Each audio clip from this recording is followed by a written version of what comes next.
I said we live, man. We ain't gotta get into the details. I already know, man. Cash media is going down. NBA playoffs. Suns and Nuggets opened up the second round. With Nuggets cooking. Damn. All right, man. Since you want to interject and not let me finish up my intro, please elaborate on what Hey, I this game. didn't, I didn't cut you off. You can finish it. I just had to add it, and like a cherry on top of a cake, No, the floor is yours, bro. Okay, trust me. I already know you. You know you have what you guys say. bro. I just want to remind how this guy Josh, for example, said that um, they're gonna get swept, but yeah, as I've been saying, as a lot of smart people been saying, Nuggets are a tough offensive team, and as you can see while watching the game, their their their shooting is incredible. They're like, I think they're as a team like 60% from 3 pointer. Like they're making those shots. Mm-hmm. Murray is going off. He has 34 points more than KD does. Um, Jokic has basically more as many points as Devin Booker. Mm. Like, bro, Aaron Gordon is going off too. Like the whole team is just good. That's all there is to say. Which is good. Nah, I mean, you pointed out some things as it pertains to the game. But Josh, you can step in, man. I'm trying to look at some things. So Amen. Amen. I watched a few Nuggets games this season, at least about 15 in the regular season. And I seen them in the playoffs twice against the Wolves. And I watch NBA highlights every, all the games, but like there are a few teams where I actually sit down and watch them live. And Nuggets were one of them because of this guy Artem, bro. He was always talking about the Nuggets. So I'm like, you know what? Let me do my due diligence to see what they play like. So just to clarify, I have a lot of history watching the Nuggets, and this is the best game I've seen them play. mhm. AK, what you need to realize, bro, is this is about the best you could hope the Nuggets to play for, bro. They're not going to play any better than this. So, you took game one because they played at their absolute best, where the Suns played average. But I promise you right now, like this isn't going to happen again, bro.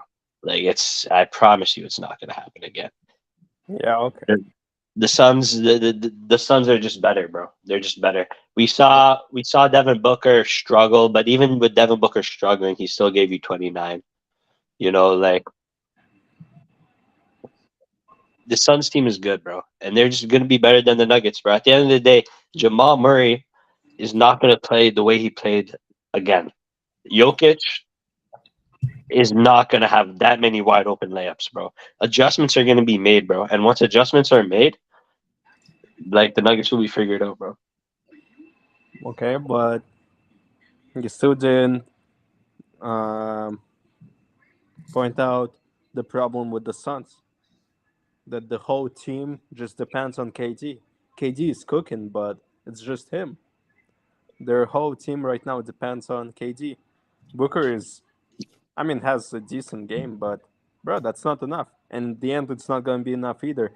Aiden, bro, Jokic plays great defense on Aiden. Like Aiden ain't able to score shit because of Jokic. And yeah, All right, Jokic. let me get in here, man, because now it's starting to turn tables uh, in a negative way. So I think you made a good point, AK, in the beginning, and then you started taking it south. All right. Uh, I think Josh, you made a valid point in the beginning when you said,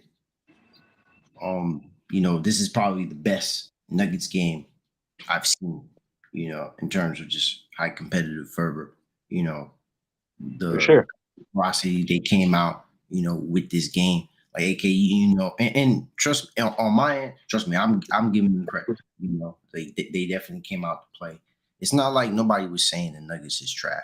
You feel me? They are the number one seed, and Suns being the team that they are, coming up at the deadline or making a trade at the deadline to obtain Kevin Durant, right? They're a newly formed team, and the Nuggets have been together all season. They've been this way all season, right?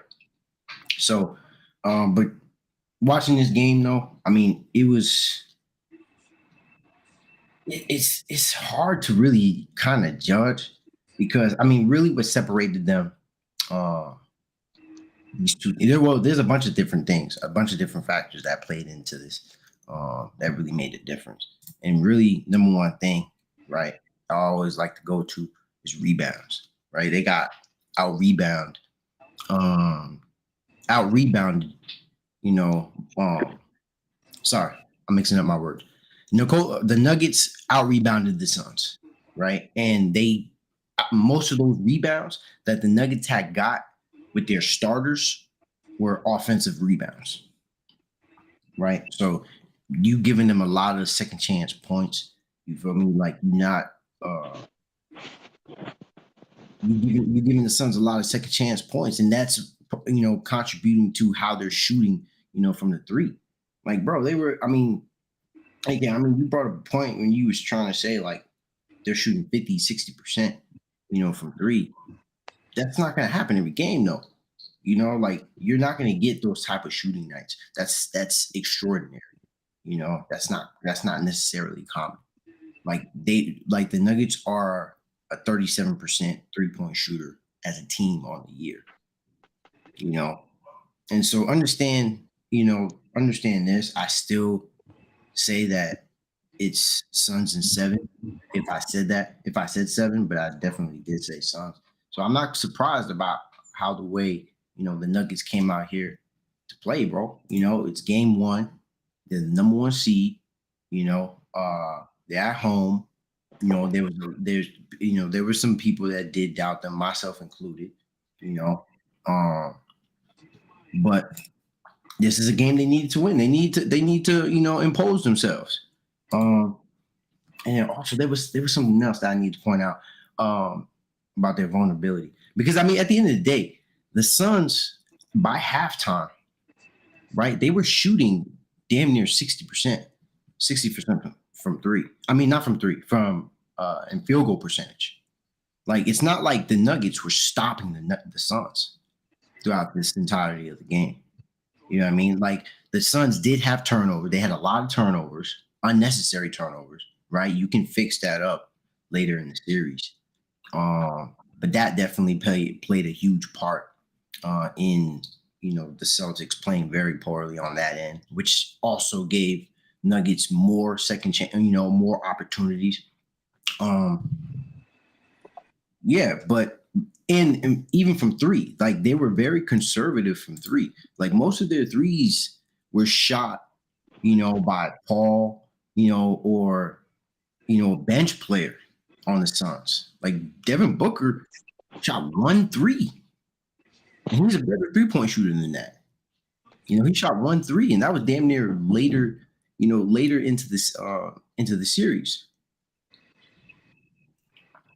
I mean, not the series, the game. And he still had a moderate 27, 10 from 19 from three, and also going, making 7 from the free throw line. Right? Kevin Durant, he shot 3 threes. Right? But he still had a decent enough game, I would say. I wouldn't say a good game or a great game because he lost. But he was 1 for 3. Chris Paul was 1 for 5. Right? Another thing is they definitely need to start getting some type of productivity from their bench. The Suns. I mean, if these guys if they're going to start rotating these guys, they got to understand and they have to figure out who can contribute, who can give automatic contribution.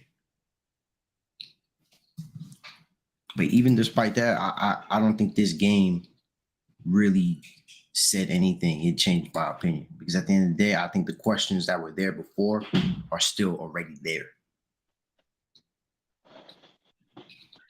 for both teams. So I still got Suns winning next game. Suns winning game 2. Negative. Hey man, sometimes in the beginning of the battle, like fucked up things just happen, you know?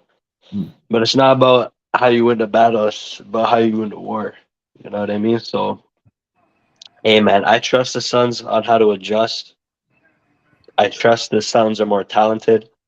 Hmm. And that's really what it comes down to, bro. Like, the Suns are more talented. The Suns are going to win. It's that simple, bro. The Suns are a very talented basketball team. You're talking about a guy like Chris Paul who played shit today, but I do think he's still better than 1 for 5 from three.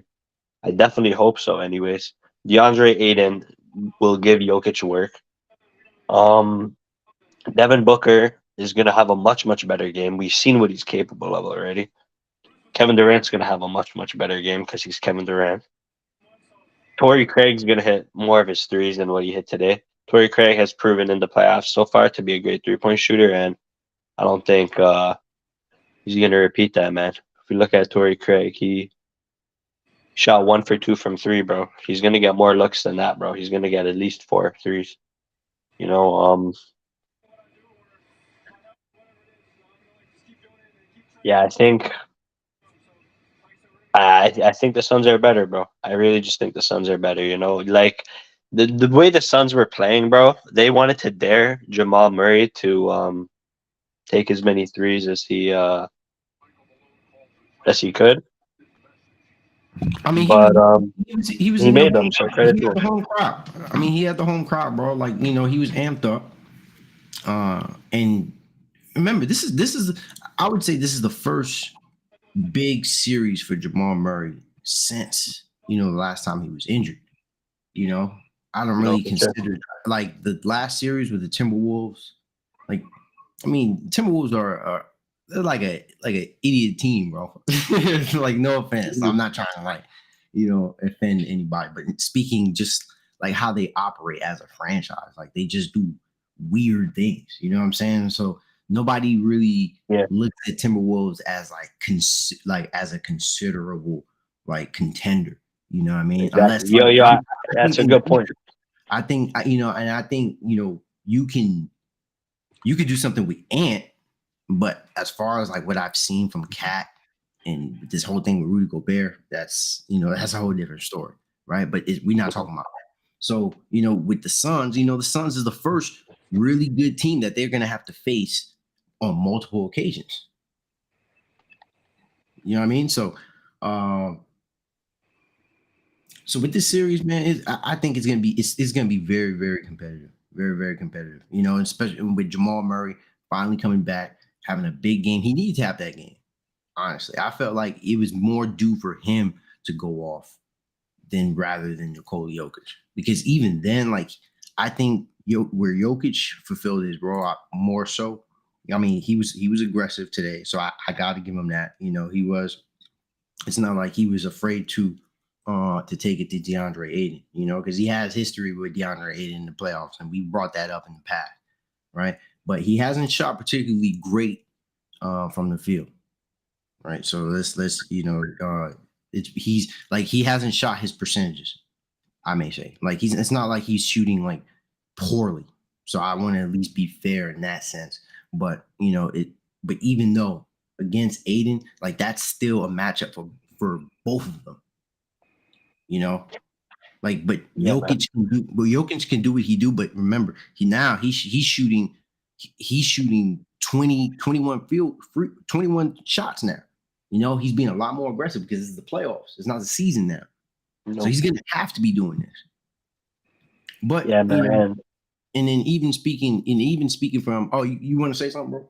Yeah, bro. Yeah. Just yeah, what you're saying is like I agree with everything you're saying, Cash. But what I do have to say though is I don't fear the Nuggets, bro. Like I don't fear the Nuggets in terms of the Suns getting to the finals, bro. Like Like I'm afraid that people are gonna overreact from this game, especially on Monday when the whole media is coming back with their takes and everything.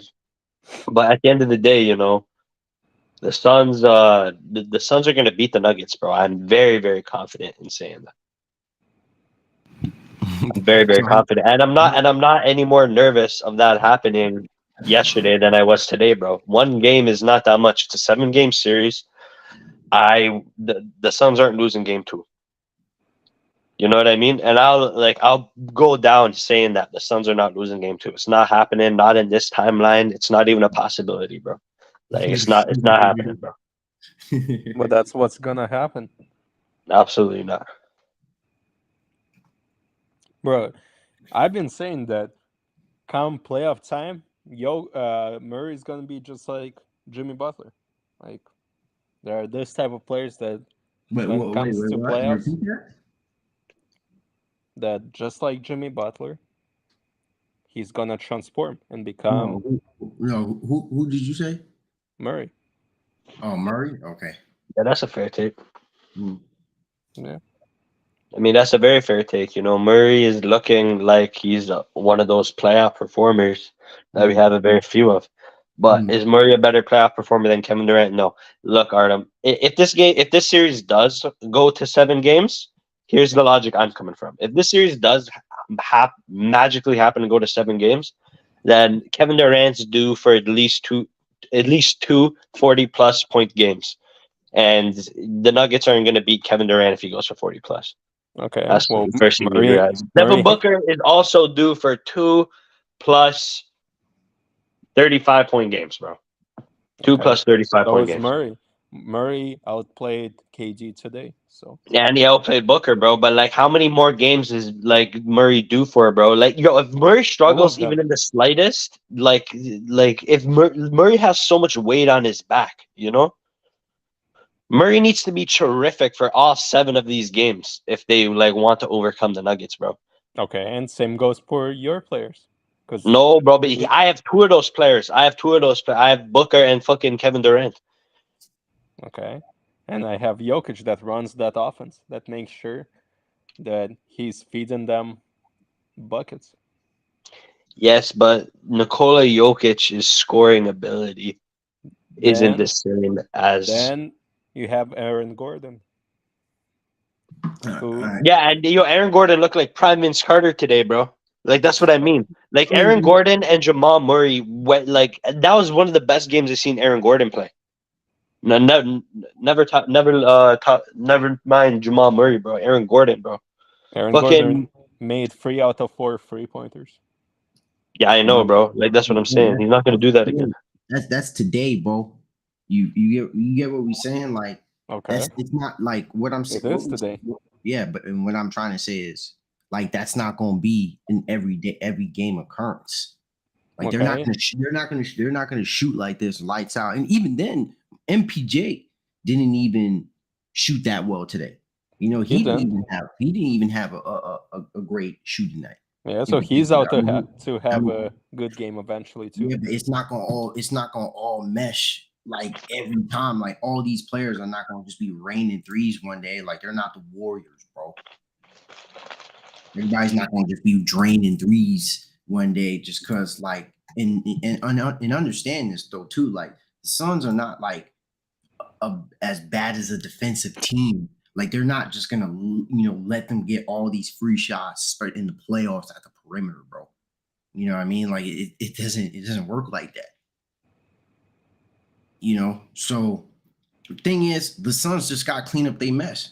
They get those turnovers, killed them during the game. That's what gave them, the separation during the game. That's why it was so hard for them to kind of pull back in to close that gap because in the third or just before the second, they were trying to bring it within 20 and trying to bring it within 10.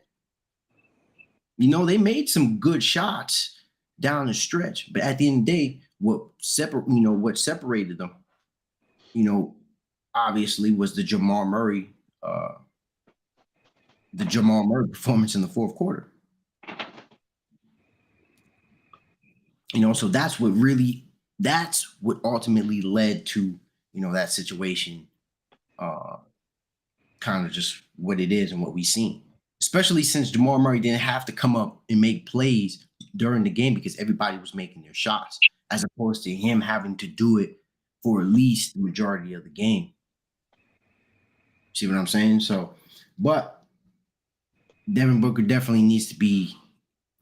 They need to find a situation on how to guard him at the perimeter, because I don't think you can just solely go man to man with Devin Booker and Jamal Murray and vice versa. Like, because it's not like I seen the Nuggets locking. It's not like they were shutting people down. I didn't see people get shut down. If anything, the Suns were missing. They were missing their shots, at least from the three. But for a better part of the game, they were shooting damn near 50. They were shooting between 55 and 60% from that game, and they were and during the game, they were killing them from the inside in the paint with points in the paint. I think they had like at least 20 more points in them with points in the paint.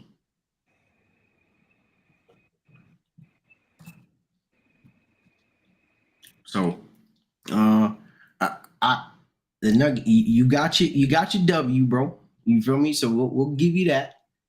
We're not gonna try to rain on your parade, because you got a W. You got a good W. But don't hold your chest so high, bro. Because understand this, bro. We look at how these playoffs have been going down. Look how these playoffs have been going down, man. This is not going to just be some run of the muck. You're not going to just run teams over, like, and you can't predict teams are just going to run teams over. Like we look at the situation with the Kings and Warriors. Yo, what the fuck? So we're gonna go back. We got some other things to talk about. I don't want to keep harping on this game though. But let's talk about, since I brought it up, let's talk about this Kings and Warriors though. So who you guys got going winning this game tomorrow? Kings. They have home court advantage, first of all, which is, that's a big thing for Game 7. Is it not? Yeah, we've seen home courts, they play a part, but it's not the deciding factor. But continue. And yeah, I think so far. Tell me what you predict, because tell me what you predict is going to happen. Because you say the Kings, so I want to hear what you think is going to happen in that game, since you think the Kings are going. Well, I could go first. Yeah, you go first. All right. I'm gonna pick the Warriors to win this game tomorrow. I'm gonna go with the Warriors to win this game tomorrow. I think they're a better defensive team. Only problem is it's just like they're awkward. The Warriors have been extremely awkward this year. They haven't been good at defending on the road, which is crazy because they defend better at home. They defended poorly in that last game. So, thing about the Kings though, De'Aaron Fox, Malik Monk, right? I'm sad that Malik Monk left the Lakers though. Should have kept him. But I'd be sad too. And even Harrison Barnes has been doing their thing. But Sabonis has been struggling against this team, man. Sabonis has not been the same player throughout this series. Now, I don't know, and they've been daring Sabonis to shoot in this series, daring him to shoot, daring him to, like, really, he's not an aggressive player, bro. I'm watching this series, he's getting killed, bro. So that's one. Two, they're gonna need some young players to step up. We know what Malik Monk can do, so I really want to speak on him. I'm talking about more so the other players, Keegan Murray, Harrison Barnes would have to come up early in this game, um, and even Davion Mitchell. You know, they're gonna have to play in Herter. So we gotta see what we gotta see what they're about. See what's going on with him. And then really, I think De'Aaron Fox does have a big game tomorrow. I honestly do. I think De'Aaron Fox still has a good game tomorrow, but I think the Warriors are gonna come out, with that championship DNA. Gonna come out understanding the fact that they did not play well in that last game because they should have shut that game down. They should have closed the series out last game, right? And so now they're gonna come out different. Understand this, that the Warriors have the team. They have the personnel to beat this team. They could have beaten this team. They can beat this team. And that's that. With that being said, we can't forget about Wiggins. The way Kevin Looney, bro, he's been putting up damn near averaging 20 rebounds, leading the playoffs in rebounds. Sabonis led the whole year in rebounds. You see why I say playoffs is different. How it's a different ball game. It's a different beast. That's a good point, bro. All that regular season stuff. It don't matter when you talking about what's on the line, bro. And that's one of my biggest points. Sabonis, you see how Sabonis led the whole year. He's getting sunned in rebounds right now. Killed. Damn. So, and then I think Curry and Clay, at the end of the day, come up and do their thing. And also, Jordan Poole didn't shoot well in that game. Also, he played horrible in that game, right? So, and I would even throw this just so I can let you guys give you 2 cents. Also, is that the young core for the Warriors have to step up. If the Warriors want to have any hope of having a future after Steph and Clay, after the Splash Brothers, after the Steph, Clay, Draymond dynasty, as we may call it. Because if they lose the first round, this may be the end of the Warriors. And, that's been reiterated many, many times. So. Well, it certainly is. Because it's funny how you say that Poole shot terribly when Curry and Clay shot even worse. Clay particularly. 2 out of 9 3-pointers when his only job is basically pick and shoot. Make the 3-pointers. That's terrible. I mean, that's not. That's a valid point, man. Yeah, when I look at the Warriors, I see a very good core that just needs adjusting. I think you still build around Steph, Clay, and all those guys, but I think you build around Steph, Clay. You still build around Draymond. You still build around Wiggins.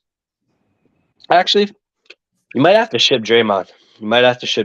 Because I like Wiggins. I still like Clay because of his offensive impact, and Curry's still a top player in the league. The Warriors, I think they're a team that their dynasty will exist as long as Steph Curry's in his prime, because it's very easy to retool and rebuild around Steph and Curry. But yeah, man, I look at the Warriors, I look at the Kings, and honestly, I think the Warriors will win this. I think they're more talented just because of the Stephen Curry factor. And I hope they win this, man, because if the Warriors beat the Kings, then Los Angeles versus Golden State Warriors will be a very interesting playoff series, because I could see the Warriors winning that series. But if the Kings beat the Warriors, yeah, bro, the Kings have a mismatch nightmare against the Lakers. So, the Lakers will take care of the Kings really fast, just because Sabonis will not be able to do anything against Anthony Davis. We see how Sabonis is struggling against 6'6" Draymond Green. Imagine what Anthony Davis is going to do to him. So from that perspective, yeah, bro, I don't like it. Do we have anything else to say for this series? Because we can move on to the next topic. What else do I have to say? I think Andrew Wiggins is a very valuable asset, and I just want to shout him out quickly because even though he's sorry, who do you have winning it? I don't think you clarified that. Oh, I have the Warriors clutching out. Okay. In a Game 7 situation, this is where experience matters the most. So that'd be foolish not to pick the Dubs. Who do you have clarifying, Cash? I said Warriors. Oh, I said Warriors. I think AK is the only one who said Kings. I know your boy Ty will say Kings. I don't know. I haven't spoken to him about it though. But I don't know. I don't know what he's gonna say, to be honest. But he be spot on though with some of his picks. He better than you, that's for sure.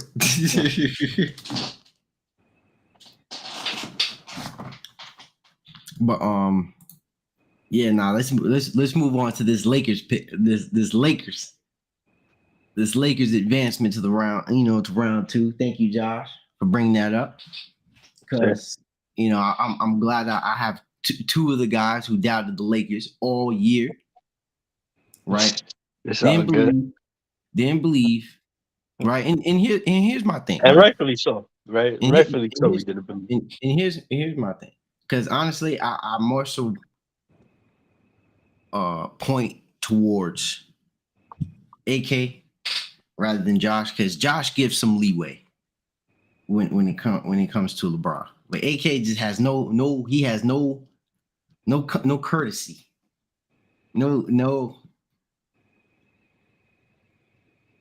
No comfort. Just straight shots, bro. Just straight disrespect. And even now, bro, as soon as they won the series against the Grizzlies, you know what he said? He was just like, yeah, they're gonna lose the next series against the Kings. Even when he didn't even have them making the playoffs. Understand this. He didn't even have them making the playoffs. Yeah. That's crazy. I just wanna give, a good little summary, of what the Lakers were going or what they were doing this year. Right? Understand that the Lakers probably had one of the most circus seasons, right? Or probably even the past 2 years, to be honest. They started out 2-10, right? Remember they were near the bottom of the West. Remember that's when everybody hopped on the bandwagon, and they was just like, yeah, Lakers ain't doing shit, ain't gonna do nothing, right? But then they started to build some momentum. The team started to play better. They started defending better. They had some on and off. As the first half of the season was starting to conclude, that's when they had made the trade, right? And that's when I specifically said they had to make a trade. They had to make a trade. Yeah. Right. And then so they made the necessary pieces, and they got literally everything they needed as it pertains to building a competitive roster. Right? They Rob Pelinka and the Lakers executed everything that they needed to from at the trade deadline, right? And this a sort of team that they put together is a team, right, that not only jumped from the 13th seed, right? Remember when you was laughing, coking, joking, talking smack, saying, "Oh, his LeBron James career's in shambles." Everything this and that, saying he's not even gonna make the playoffs. 3 straight years, no playoffs, right? But then they start pulling back, right? LeBron James does everything he can to make sure that this team is staying competitive. Because don't forget, LeBron James broke the all-time I thought scoring. Anthony Davis was the one that did that though. No, it was 2 parts. Remember, bro, this 82 games, bro. Yeah, I know, but like the way you're telling the story, like like after the trade deadline, That like was after. That was after. But I'm saying, but remember, LeBron broke it around February. AD was still hurt around the All-Star break, around the trade deadline. Mhm. Remember, and then LeBron was damn near averaging 30 points. Remember, that's how he broke the scoring record so quickly. You remember he broke the record this year based off his play. So he broke the all-time scoring record in the season to keep the Lakers' playoff hopes alive. And that's when AD started coming back, started going crazy again. Yeah, okay. And then LeBron was out. Nah, don't say okay. Yeah, Don't say okay, bro. zip Don't his say pants okay. up when you're done. Huh? Don't say okay. Don't kill me, fam. Don't kill me. Because Yeah, zip those pants up, bro. It was not LeBron. It was Anthony Davis, bro. After the trade deadline. No, it's the Lakers as a whole, bro. It's not. I'm not just No, trying to bro. say it. Look, I'm understand this. That's not what I'm not just trying to. First of all, I'm only speaking in the point of view of LeBron James because AD just completely disrespects LeBron James in every way, shape, or fashion. So that's the only reason why. But I mean, understand that yes, it's a team effort. The Lakers are the best defensive team in the playoffs right now. Okay. They're the best defensive team in the playoffs. Yeah. That's what the Lakers are right now. Okay? I hear that. You and we can start to, you need to start giving the doubts, bro. You need to stop giving the doubts because this is a team with a championship makeup. Whether you like to disagree or not, it is. Now, is it different from 2020? Absolutely. It is not the same team. LeBron James is not the same player. Right? But understand, but if they can defend, that's enough to keep them in competition. But these players, though, the guys, and now if we get into the, the players around them, D'Lo finally had his first big game in the series. He was due to have a big game in the series. Right? Rui Hachimura, in the beginning of the series, those big games, the times that he contributed, times he claimed he came up clutch. If he didn't have those games, Lakers, who's to say if the Lakers would have won those games in those early in the series, right?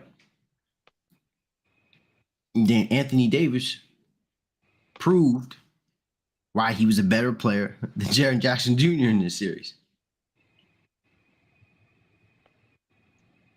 So AD in the games that AD's aggressive, the Lakers are a team to be feared.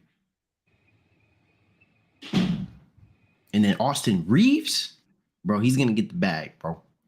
He's gonna get the bag. Understand that Austin Reeves is a two-way player. Austin Reeves is a nice. 6'7". Yeah, man, Austin Reeves is nice, bro. You can actually y'all can chime in. Yeah, Austin Reeves is nice. Lakers have a good team, but they're not better than the Suns. And I could still name teams in the West that they're not better than. That's the thing. Like they're not better than the Nuggets. They're not better than the Suns. They're still not better than the Warriors. The Warriors will probably beat the Lakers, bro. If we're gonna keep it a stack. We saw the Grizzlies offense struggle against the Lakers, bro. And I don't care how good of a defensive team you are, bro. If Clay and Curry get hot, like you're losing that game. And Clay and Curry are gonna get hot at least 3 games out of 7. So realistically, your best bet is to beat the Warriors in 7 games, but you're not going to because fucking Clay and Curry are gonna get hot for like 4 games.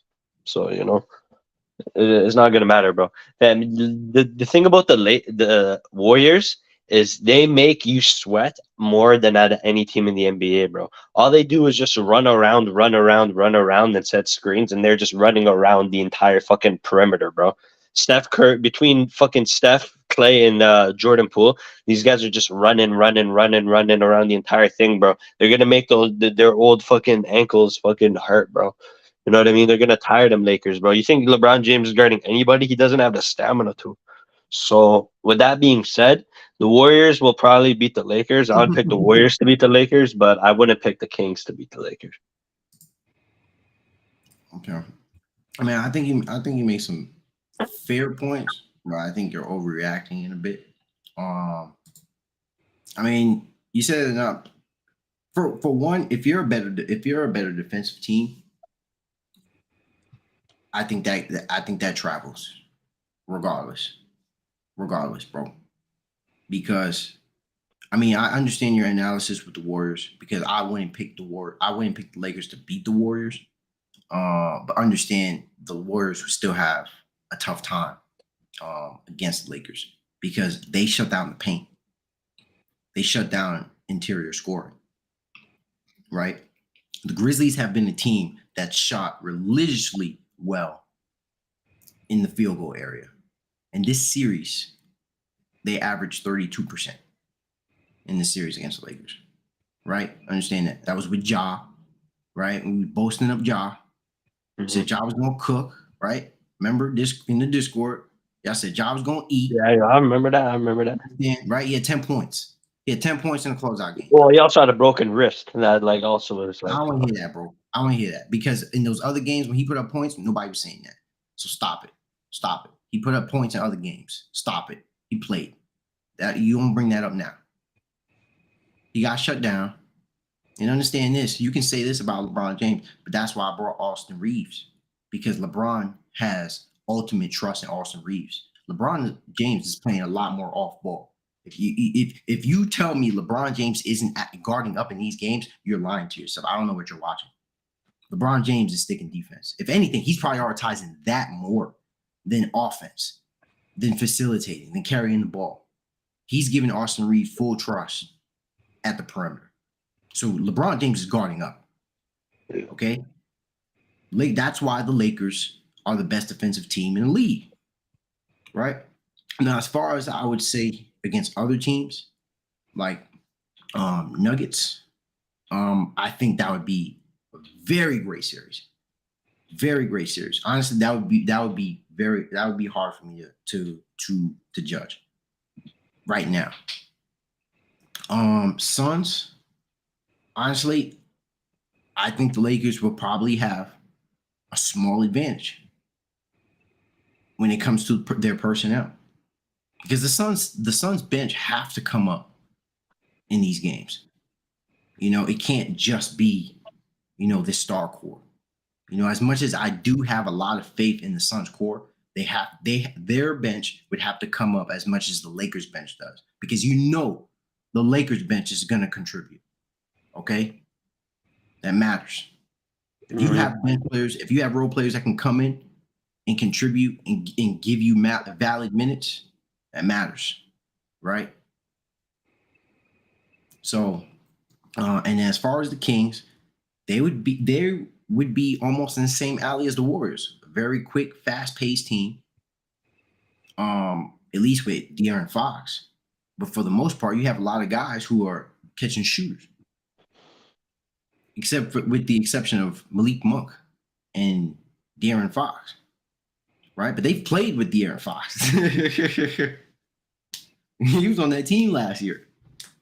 So I almost look at it in a sense where, Josh already brought it up earlier when he brought up Sabonis. I mean, Anthony Davis is going from the defensive player of the year to Sabonis. He's eating, bro.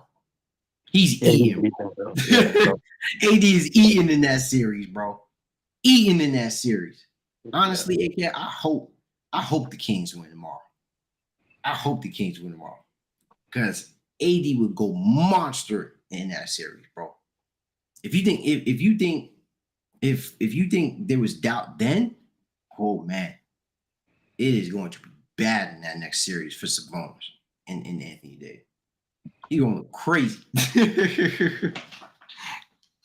Right? So if he's getting out rebound right now against Kevon Looney, man, oh man, I can only wait to see that.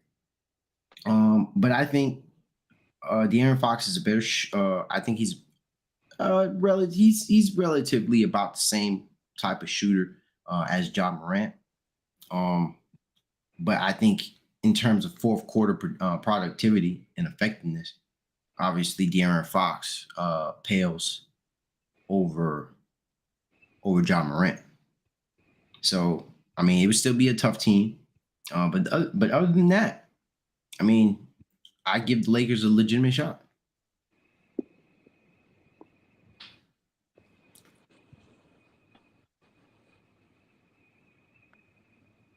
You got anything to say, AK? Do you at least want to give me that much and just say, you know what, Cash, you were right about the Lakers. Give me that, bro. Jeez. Give me that at least. I earned that. I earned that much.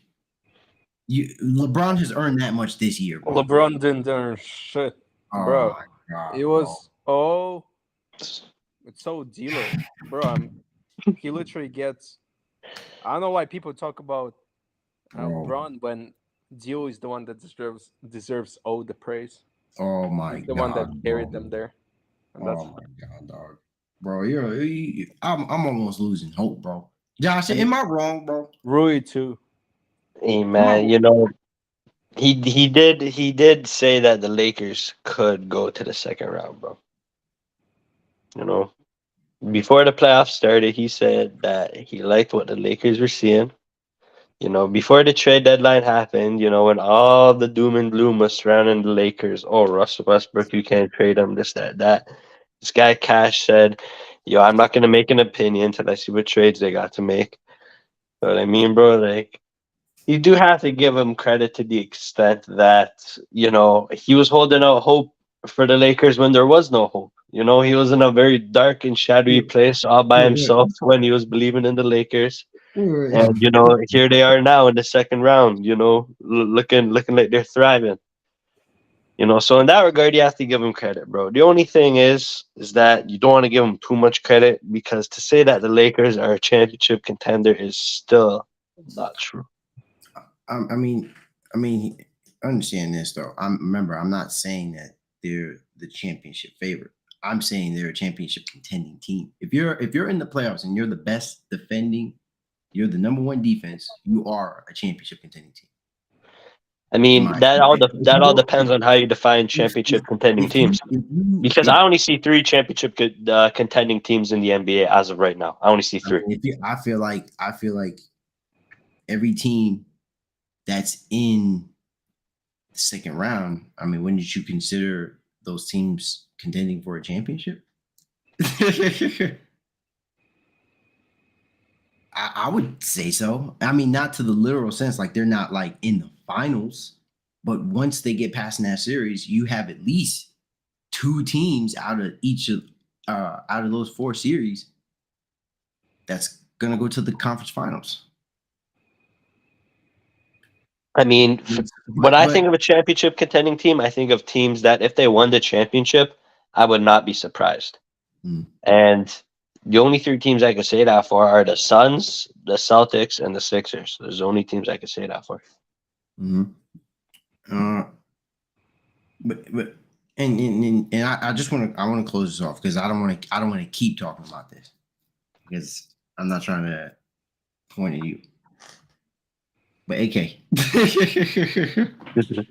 But Going back hey, to bro, AK. you give me that, bro. Give me that, bro. You have to give them that, bro. bro, Because I'm telling you, hold on, because understand this, because playoffs is not a single. It's not one game, bro. This is not football. You cannot judge one game. D'Lo for the most part had a bad series, bro. D'Lo for the most part had a bad series. Okay, and understand this: what we seen from LeBron, even though there's gonna be games where stars are gonna have bad games, right? I mean, you even said Devin Booker didn't even have a good game, right? And he had a decent scoring night, but obviously he didn't have a good game because they lost. It wasn't good enough, right? So stars are gonna occasionally play poorly on a playoff night, right? But more so, they have to play well more often than not if they're gonna hope to advance. So understand this, bro.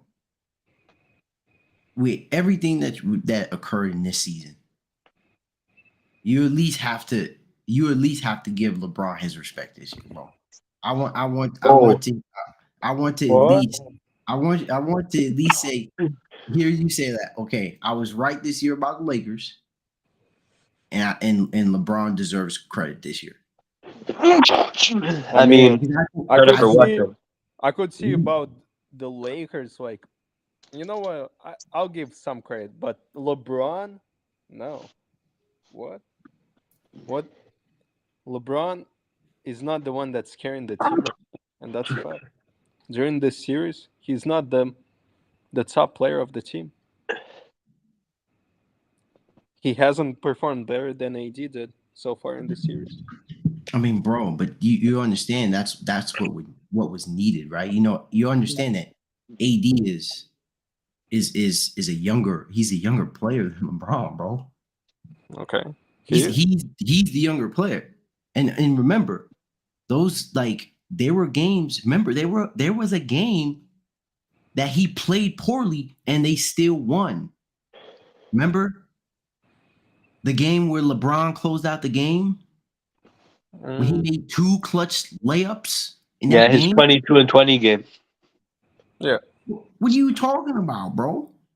That's crazy that You, LeBron got a 22-20 game though. bro, understand this, bro. This is his year 20, bro. It's not even, bro. If this were any other player, if this were like somebody else, I would have been like, man, he's this is him, bro. If it was even him in his prime, like understand this, bro. You're not gonna see a guy in his year 20 be a number two option on a playoff team, bro. Number two scoring option. And even then, he still averages more points than AD on the year. bro. LeBron in the series didn't have a single game above like 25 or 28. AD had at least 2 games above 30. That's a fair Yeah, point. but understand that like what's your point there? AD also didn't have a game below 20. LeBron did. He had a 15-point game. The point is, Anthony Davis did not have a game below 20. in the series, no, Are we sure? for sure he didn't. You're Hey pretty man, sure? Or did you look it up? Mm, no, but I don't recall one hey You man, didn't. can I chime in real quick? because I Yes, remember for a yes. fact that LeBron had a 15 point. He had a 50. LeBron did not have a no, Josh, He did have. Charlie. Yo, so when I look at this Lakers season, bro, I look at guys like Austin Reeves, who was an undrafted free agent coming from the country, and Timbuk fucking two. Like, I don't even know where this guy came from. He was a country guy. This guy was undrafted. Nobody saw him in college, bro. This guy didn't have a jump shot. An undrafted free agent coming into the league, bro, and showing like people that he was doubted, bro. He was a guy that was doubted. People said he didn't have athleticism. People said he didn't have, a shot. He was doubted, bro. He came in. I remember last year he hit a big three against the Mavericks that won them the game, and that was his first like coming of moment, that first like game winner. So I look at Austin Reeves, I look at guys like Dennis Schroeder.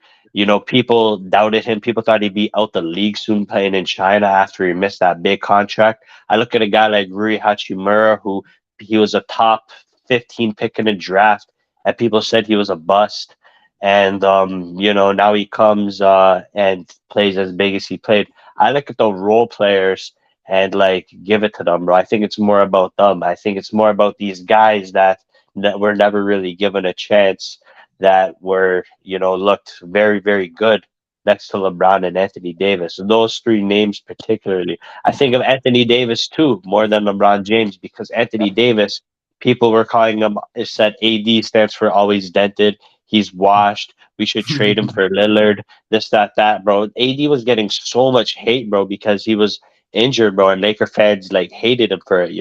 They had they went 2 years without making the playoffs because of Anthony Davis injuries. Largely, bro. I don't look at this and like give LeBron James credit, bro. I don't even think of LeBron James when I think of this Laker team. LeBron James did what he was supposed to do. He gave you 22 points. He played decent to above average defense for your team. But, LeBron James didn't have any standout games. Uh, Bro, he this had a wasn't about LeBron 23 James. win, bro. What, bro? See, this is where I flip on y'all, man. Why? In what way did he not have a standout game, bro? We were literally on live. We were watching the game. You bet against And wasn't a you bet standout. against them, D'Lo had a standout game. bro. He No, had a to be honest, standout game, bro. 22 and 20, a Bro, 22 and 20 game, like bro, hold on, hold on, that's hold a on, pretty hold on, hold on.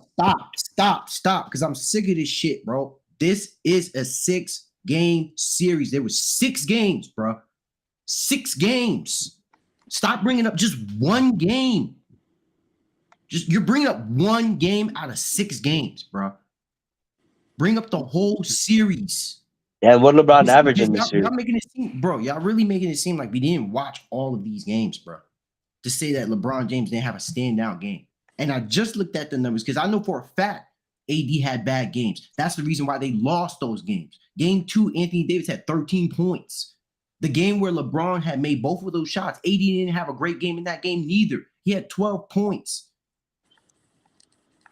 Even in the other game, Anthony Davis was aggressive, more so on the rebounding and the defensive aspect, right? They were giving him looks, right? But more so, they were keeping their offense extremely balanced. LeBron James still had more points. LeBron moderately. And I'm not trying to say like LeBron James played like better completely than Anthony Davis. If that's what you think that I'm elaborating, no, that's not what I'm saying.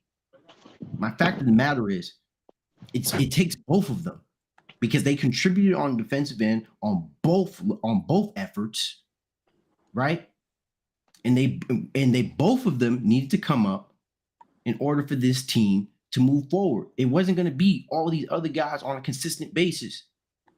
D'Lo literally gave you that. That was one game he went over 30, probably over 20 to be honest. But that was the first time he went over 20 in that series. Austin Reeves and Rui was being a lot more efficient in this series than D'Lo. So don't tell me about D'Lo because he's been shooting poorly this whole series, bro. With the exception of maybe the last game that they won, where he made a couple shots in the third, but he shot poorly in the fourth. But for the most part, he was still shooting moderate in that game, and that's just in that one game. In the series as a whole, he didn't shoot that great. People were even asking whether they were going to even bring Kyrie, where they were debating on the whole Kyrie situation. That's why people were pressuring D'Lo to eventually have a good game. That's why he needed to have the game he needed to yesterday.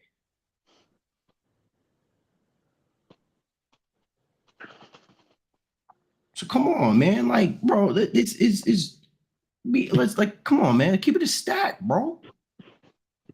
If your players will win, because my thing about it is where I feel like y'all not keeping it fair. If y'all favorite players was to do what y'all say that he did, I wouldn't blow back on y'all. I would give it to y'all. I would give y'all credit, but don't doubt it from the very beginning, right? And then when they actually exceed your expectations, not give them the credit where it's due. That's not fair, bro. That's not fair, bro. I mean, yeah, you're right. Yeah, you're right about it not being fair. At the end of the day, I had LeBron James in my top 10 all season long, so, I didn't have John Morant in my top 10. So, that shows that I did give LeBron James credit all season, but come on, Cash. Like you're telling me you expected Austin Reeves to step up the way he stepped up in the playoffs. No, You're telling me you no, expected Rui to step up, no. Schroeder to step up. These guys all Well, stepped up, bro, and I give them credit more than I give LeBron James credit. That's all I'm saying. I still give LeBron credit. He's still a top 10 player. I'm not gonna say anything crazy like Anthony Davis is better than LeBron James because I know Anthony Davis has had bad games. It's still LeBron's team. He's the best player on that team, even though he's the second scoring option as of right now. I still think what LeBron James provides in terms of leadership, playmaking, and overall versatility does give him the edge over Anthony Davis still. But yeah, bro, like all I'm trying to say is that Austin Reeves, man, Austin Reeves, Austin Reeves is nice. no, but bro, I would diddle that. I'm not taking anything away from the roster as a whole. But I think you read me poorly, bro. If I tell you from the jump, since the trade deadline, that I think this team can give considerably more value than previously, then obviously I believed in them from that point on. Yeah, I you didn't look did. at this I'll give team you and say credit. I didn't expect them to. It depends on what type of game they have. I can't predict what game are they going to have, but I definitely knew they were going to provide value. Austin Reeves has been doing what he's been doing all season. Mm, I had him on my fantasy. mm. I had him on my team. Come on now. You don't think I know what Austin Reeves was doing this year? I had him against you, AK. Damn. Okay. Yeah, okay, what you gotta say about that? So, Bro, I'm not talking about AR. I'm talking about LeBron. but that's my point. If the fact of the matter is, bro, like just understand, bro, like he had a great year. I'm not saying this is superstar. I'm not saying this racked up is the best player in the world. And understand this too, Josh. This team is supposed to be AD's team. I'm not trying to say it's LeBron. I'm not trying to even think. I don't even think LeBron should be offensively leading this team at this point. That's not my point here. It should be AD, but AD has bad games And every so does now and then. LeBron. I mean, but bro, it Do happens we though. do we give LeBron criticism for his 3-point percentage this series? Yes, we do. We do. We do. I've said it that this is his worst playoff shooting performance. Okay, and then where is all the praise coming from? Bro, because they won the series. But it's not. And I mean, at the end of the it's day, a team overall, but you're putting too much credit into what no, LeBron. I'm not, bro. Because at the end, because LeBron played on both ends and he still gave you the numbers. He still gave you the numbers. Did he? What did he? You make it seem like he didn't play. You're talking as if he didn't play, bro. You're talking as if like 22 is just something to just smuck at. Like it's nothing. Last I checked, they had defensive player of the year. LeBron was shooting over 60% in field goals. We bring up stats. Did you look at the stats? I did. Did you look at the numbers? I You did. only looked at the threes. You never look at anything else with LeBron James. You only look at the threes. Hey He shot man, I'm about to 66. bring up these numbers. No, his field goal is like 48. I'm pretty sure. Bro, I'm talking about in that last game. Right, since you brought up that last game, right? You want to talk about the LeBron James shot 69% from on the floor, and he wasn't even jacking up shots as he was in the last game. He was very moderate with his threes. He made 2. He only shot 5. Holy fuck. He- Okay, so I just brought up the stats. In this series against the Suns, LeBron James shot 19.5. I mean, no, series against the Grizzlies. My fault. Word slip. LeBron shot 19.5% in the series against the Grizzlies, bro. Damn. no, he had a very poor 3-point. Bro, not even 20, bro. 19. His 3-point percentage starts with the digit 1, my guy. Damn. That's I don't even know what to say to that. You know what I mean? And but at the end of the day, LeBron James still did what he needed to do. He still got you 5 assists. He averaged double-digit rebounds, so his rebounding went up. It went up to 11.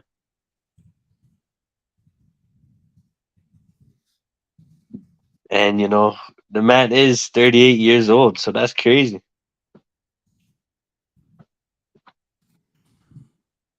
Okay. All right. And another thing too, in total points in the series, LeBron James was still led the Lakers. In the entirety of the series, LeBron James scored 133 points, and Mhm. Anthony Davis scored 125. So, hey man, that is LeBron James still did his thing. Repeat that. LeBron James still scored the most total points in the series Mm. for the Lakers. LeBron James having 133 points and Anthony Davis having 125 in the series. And But then Anthony Davis averaged 4 blocks, so yeah, no, and he was going, and that was a huge part in the series. Like defensively, like let me see, even LeBron James was averaging over a block a game, a Mhm. steal a game. You know what I mean? Like it was, I'm the deep from the defensive aspect. It was a team effort as a whole. They were playing great defensively as a team. They were a defensive minded team, Yeah. right? And then understand this, that gave the ability for a lot of other players to flourish on the offensive end. LeBron James is not he's not having the same amount of usage as he used to. That's why I'm saying it's important to bring up Austin Reeves in this conversation because he's become more of the primary ball handler, more so than LeBron James, or probably just as much. I mean, say it's very close. But even then, bro, like in year 20, in the playoffs, understand this, bro, because I don't understand how y'all try to overlook this. In the playoffs, year 20, mind you, last I checked, they were the 7th seed, if I'm not mistaken, right? They were the 7th seed. Understand? They Hmm. beat the 2nd seed on the year. And LeBron James still gave you 22 points, 5 assists, 11 rebounds.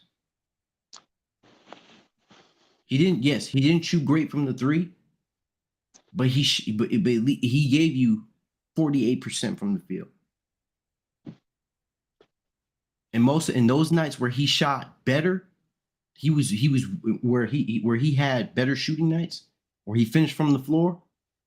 Of course, he's gonna shoot. He's gonna shoot 50% from the field. Like understand that. Look, in year 20, LeBron James, even with him not shooting well, he's still giving you 22 points. So what does that tell you? He's still finishing. Yeah. He's still finishing. I understand the aspect of players not shooting well. It happens with a lot of players. Some more, some in most, some not as others. Even Mm. Steph Curry had bad shooting nights in the playoffs. We've seen it before. Yeah, we have. Clay has bad shooting nights in the playoffs. We've seen it before, right? Some players are not shooters, but nobody. But I don't understand how you keep harping on only his threes, and he won the game. He won the series, bro. All right, bro. So let's just all get some let's all get common ground on what we think of LeBron James occurring to this playoff series. If you had to rank his performance out of 10, where would you rank it? Cash and AK. For the Start with series, you, AK. Wait, say again? Rank LeBron's playoff performance against the Memphis Grizzlies out of 10, bro. 10, like a 7.5. An 8. You know what? Solid 8. Yeah, yo, that's not even that bad, Cash. What do you mean? He gave him an 8 out of 10. Okay, all right. But I'd agree with him, what to be honest. what about for the year? For the 4 year, Yeah, because remember I was talking about the year too. The series, look, the series is done for, man. That's in the past. It's over and done. Feel me? On to the next one. I wouldn't even worry about Grizzly. I said they were going to finish in sixth.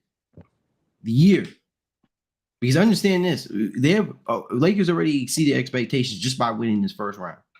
So I want to, because even if the Lakers were to lose this next round, which a lot of players, which a lot of people would predict, understandably so, right? I think the Lakers would still have a very tough time moving on to the next round. I mean, considerably, teams are just going to get tougher and tougher.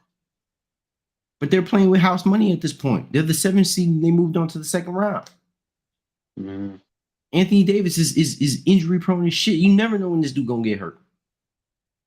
that's fair. And that's not to eliminate, the father time aspect with LeBron James. And he broke the all-time scoring record this year. Yeah, but that's not indicative on his performance this year. It's indicative on his That's just performance Bro, throughout yes, his longevity. yes, 18-year it is, career. bro. Yeah. Yes, bro. Stop No, that. How is that no, not that's indicative? This indicative of his year, performance over his bro. 18-year stretch, not this year. You can't rank his performance this year and put a longevity stat in there. No, I'm not, bro. But but you, Like if we're talking about you his bro, performance, do I you would not rank it. remember? Do you not remember what LeBron James was doing up to that point? Do you think he was just like he was just just hanging by a thread, just coming off the bench, giving you 10 points, 10, 12 points a night. It just broke the record one night. No, Yeah, bro. bro, he was still a top 10 player, and for that, I have to give him Yes, bro. But a it's 10, not. bro. I would have to, like throughout the regular season. Bro, I would give him a 9. I under, would give him a 9. understand this. Understand this. It's not just. It's not. If it were any other player, I wouldn't give a damn, bro. I wouldn't give a damn. And depending on the year, Yeah, obviously we bro, would that's give dick it. riding, bro. What do you mean if it was any No, other player, I'm you not. wouldn't give a damn? What do you even mean by that, bro? Hey, And that's child, weird to say, bro. no, I'm not dick riding, bro. Child, I'm understand my point. What I'm saying is, if it were a player in his prime and he was doing what LeBron James was doing, that would be considerably average on a superstar level. Yeah, I agree. That would be average. Nobody would care. Nobody, well, I wouldn't say nobody would care. I'd be wrong. But it wouldn't. I wouldn't look at it the way I do now. Like, understand, bro. He averaged damn near 30 up But until Cash, February. here's what I also will say though. Like LeBron James in year 38 is better than Donovan Mitchell ever was. You know what I mean? What does that say So about like, LeBron, though? What does that say well, about LeBron? what does it say about LeBron? Is like you're saying that if any other player did what LeBron James is doing, that like it would just be considered average for superstar, and that like you wouldn't really care. But like people obviously care about Donovan Mitchell, bro. No, So you're making it seem like rephrasing myself though. I didn't say I didn't care. I would say it would be considered average on a superstar level. I would just want to more so make that point, not the fact that I wouldn't care. But I'm yeah, sorry. but like, Continue. yeah, LeBron James, bro, like he's fallen off, bro, but like he hasn't fallen off like to the point where he's not relevant anymore, bro. And if you ever say that, like, you would be wrong. Like, if anyone's ever called LeBron James washed, like they shouldn't talk basketball, bro. It's easy. It's fair to say that LeBron James has definitely taken a step back than what in his Miami days. Yeah, that's obvious. In his Miami days, he was top 3 all time. Now he's top 10 current, but LeBron James in year 38 is better than Devin Booker ever was. He's better than Donovan Mitchell ever was. He's better than a lot of these players ever were, bro. Devin Booker's not a good example because he is elevating his game in the playoffs, but that statement is still true. You know what I mean? Like LeBron James is still better than some of these players ever were in their peak.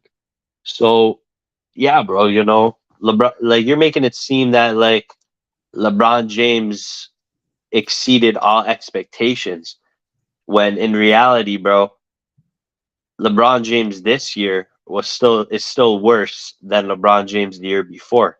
LeBron James is still regressing. He's regressing before our very eyes. But even with his regression, it's not fast enough for him to be out of relevancy. No, LeBron James is still a top 10 player.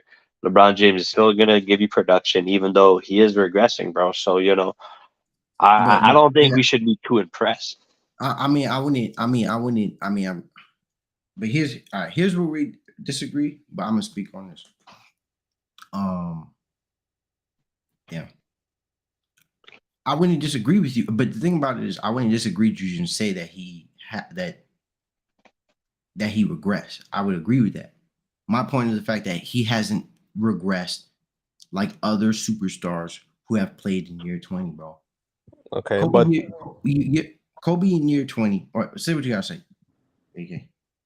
uh, we do have expectations for LeBron way higher than any other superstar when we're literally comparing him, well, Well, considering him one of the greatest, if not the greatest. but understand this though, bro.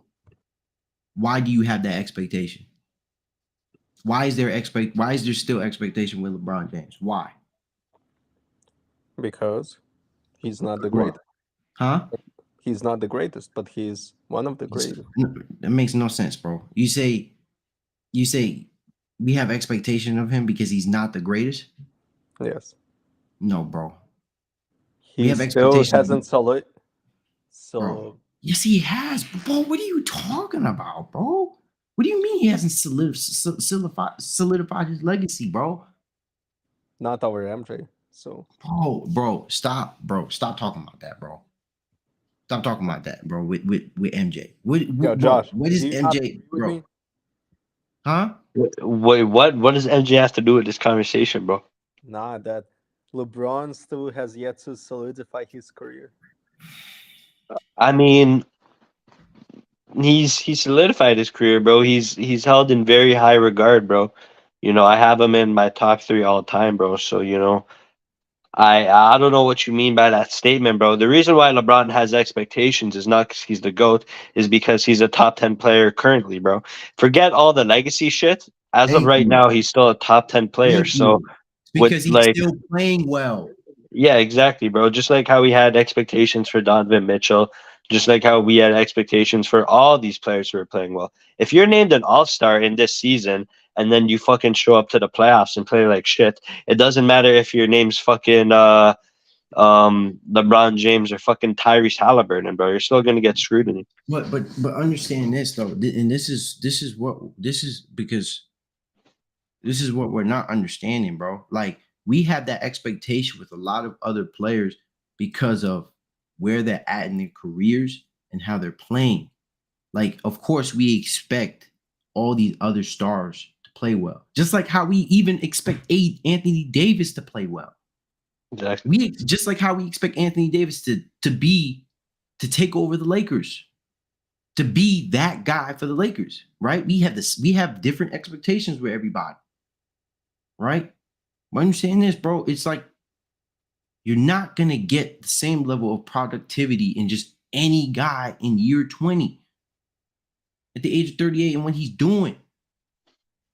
Well, I mean, yeah, bro, but That's what I'm like the saying. fact that like he's doing Hold well on, in bro. year And what 20. and only because I'm only speaking from that point of view, only because at the end of the day, you just don't know when it's gonna happen. You don't. We don't know. It's gonna happen. We all know it's gonna happen. Just like with Kobe, bro. When Kobe tore his Achilles, right? And then he had a shoulder injury. Bro, Kobe was not the same. Nah. And you can visually tell, bro, Kobe was shooting extremely poorly after his injuries. I think it was like year 17, 18, 19, or at least 18, 19, 20. Yeah, he was a liability to his team.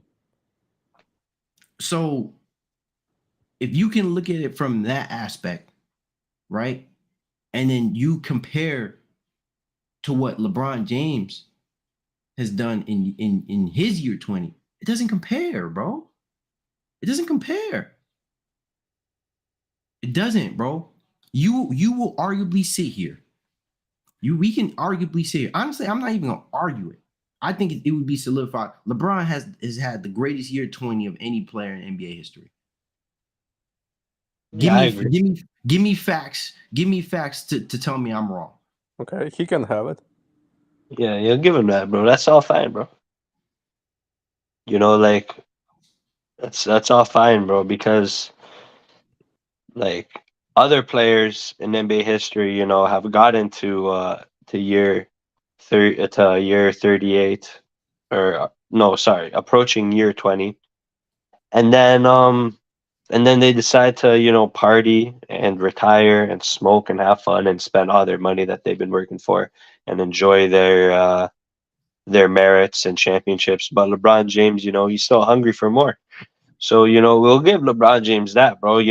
But the only thing that a year 20 performance says about LeBron James when we're looking at it as a year 20 point of view is that he was able to take care of his body better and that he was more disciplined than the superstar from the past.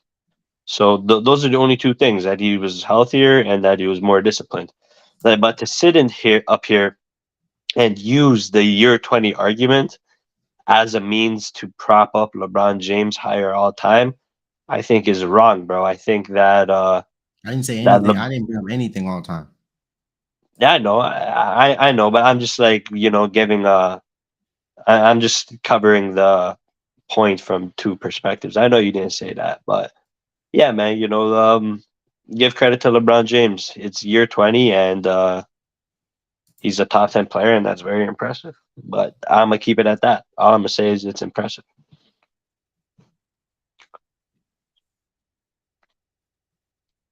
Give it to him, bro. Give it to him. Nah, he's not gonna give it. He's not gonna give it to me, bro. Ayo, He's not. AK, bro. Why you have to give it to this guy, Cash, bro? This guy was high on the Lakers while nobody else was, bro. Oh man, nah, he's not So gonna give it. it's so and co. And so He's right not that gonna. they He's get not gonna give it to swept LeBron James, bro. He came. He swept came. He in came. four by the Kings. He started watching. He started watching basketball, hating LeBron James, bro.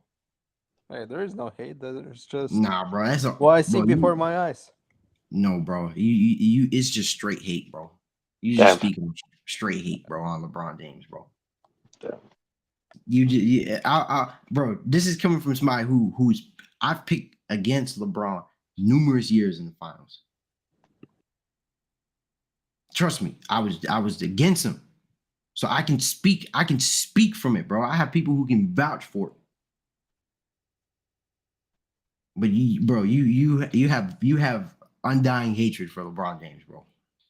Undying hatred is a very Yeah, strong word, AK. Yo, how you hugging that fan? And I'm not gonna hold you. You have that's pretty undying hatred for wild. LeBron James, bro. Bro, I don't know undying what it hatred. is, bro. I don't know what made you feel like like you just gotta hate LeBron James, bro. But I don't understand, dog. Well, it says it as if like LeBron fucking murdered my family and I just That's what you make it seem, bro.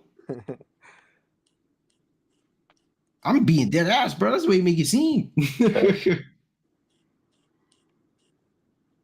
Well, I'm just I don't know what to say. There is just yeah. I mean, let's move on. Let's move on to another thing though. Damn, I wish Will was here for this next series though. I'm not gonna hold you. I wish too.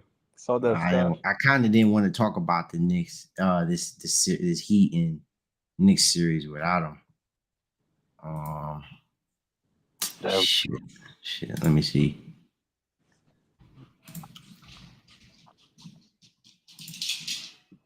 Wait, you got Lakers or Warriors, Cash? Nah, in that series, I think Warriors who pull through. Mm, I think Warriors will pull through, but I mean, that would still be a tough team. You know, I wouldn't doubt if it goes to 7. You know, I legitimately wouldn't doubt if it goes to 7, because like just what the Lakers can do. Like I feel like I said, defense travels. When you're a really great defensive team, when you're a good defensive team, that travels. And it's not like the Lakers take dumb shots. Like they don't just jack up as many threes as possible. They're not looking to go fire from three. They're looking for the best shot.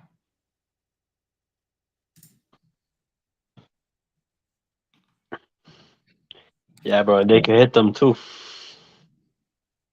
Yeah, man. That's a very fair and good assessment. I'm surprised that's your pick, but I appreciate the non-bias and yeah, bro. AK, who you got, bro? Warriors, Oh, of course. or now you have the Warriors. You said the Kings gonna win the series. Oh no, I thought you said if the Warriors win if the against the okay, Lakers. No, I have gotcha, the Kings. I said that. gotcha. Oh yeah, but you heard about what's going on with old boy Embiid, man. Oh fuck. Yeah. Oh yeah, I heard that. Old boy Embiid, man. I mean, honestly, it's good that he is at least playing on Monday though, because I heard that he's at least getting some shoot arounds. Mhm. Because I follow Shams and I follow Shams on Twitter, so he be A1, bro. So if you want to know basketball news, bro, Shams is definitely that guy to hop onto. You're right. But yeah, he's apparently been shooting around, but he's still doubtful for game one. Honestly, I really hope that isn't the case because don't want I don't want to like I don't want to see Joel Embiid not play, man. I don't. I want to see the highest level of competitive basketball. I want to see game sevens. I want to see superstars play against each other. Bro, this is what we wait all year for. You guys hear me talk on this repeatedly. Repeatedly. I want to see stars play against stars. It doesn't help me to not see Embiid in the playoffs. I think it's bad for basketball if Embiid is not playing. Nah, yo, for sure, bro. You know That's what a I mean? great pick. What? Right? Now, if that has to come into play, and this is the reason why I said the Celtics would beat the Sixers. And it's not because I want the Celtics to win. But logically speaking, from with my critic, if I were to give my criticisms, I don't see the 76ers beating the Celtics. And a big part of that is because for one, right, it's the reason we have right now. And I'm not even looking at it with the injury. This is how I felt prior. Celtics clearly have their mistakes, but they have just as much offensive firepower as any other team, and they can defend. They didn't play well last series. I'll give you that. But I think the Hawks was a good team, was a good wake-up team. And I think a lot of people need. I think there's. I think the Hawks are more sneakier than they really let on. Like because even though they're not a great defensive team, but they have personnel on their team that are very effective. Like Clint Capella can rebound. What's he called? A cool. He can occasionally have some spotty moments, right? Mhm. Trae Young, even though with all his flaws, he clearly gave you some big nights. DeJounte Murray he was having some big games in that series. Their backcourt with Trae Young and DeJounte Murray, that backcourt would give anybody problems to defend. Right. So, but with that being said, I think that was a real wake up call for the Celtics. But here's my thing about this, bro, and this is why it's led up to this very moment. This is the part where I've came at you all year for, Josh. This is why I say moments like this, why Harden is gonna have to be a different player in the series. Because now, if Joel Embiid is not that player, what have I been saying all year about what James Harden has to do? Hey, bro, we just need Harden to play like James Harden, and we'll be okay. That's no. James Harden needs to be. James Harden needs to be bring his A game one, bro. Because remember they have no. Celtics have game one, right? They have game one in Boston. Yeah. Okay, my fault. Yeah, so and that's even worse to be honest. But honestly, at least with it's a road game. Honestly, at least they're not wasting a home game. So I think it's better that it's better that way for it to be an away game. But even then, bro, I think in this game, just in this particular game, because you remember what I said, I go game for game. I'm not gonna judge it by the series. We don't know what's gonna happen in the series. When the series is over, then I give my summaries and I critique what was shown. Right. But I'm going game by game basis. So for this particular game, Harden is gonna have to step up. Again, he's gonna have to at least give you 25. Or if not, somebody else is gonna have to fill in that void. But but Harden still has to give you a good 20 points.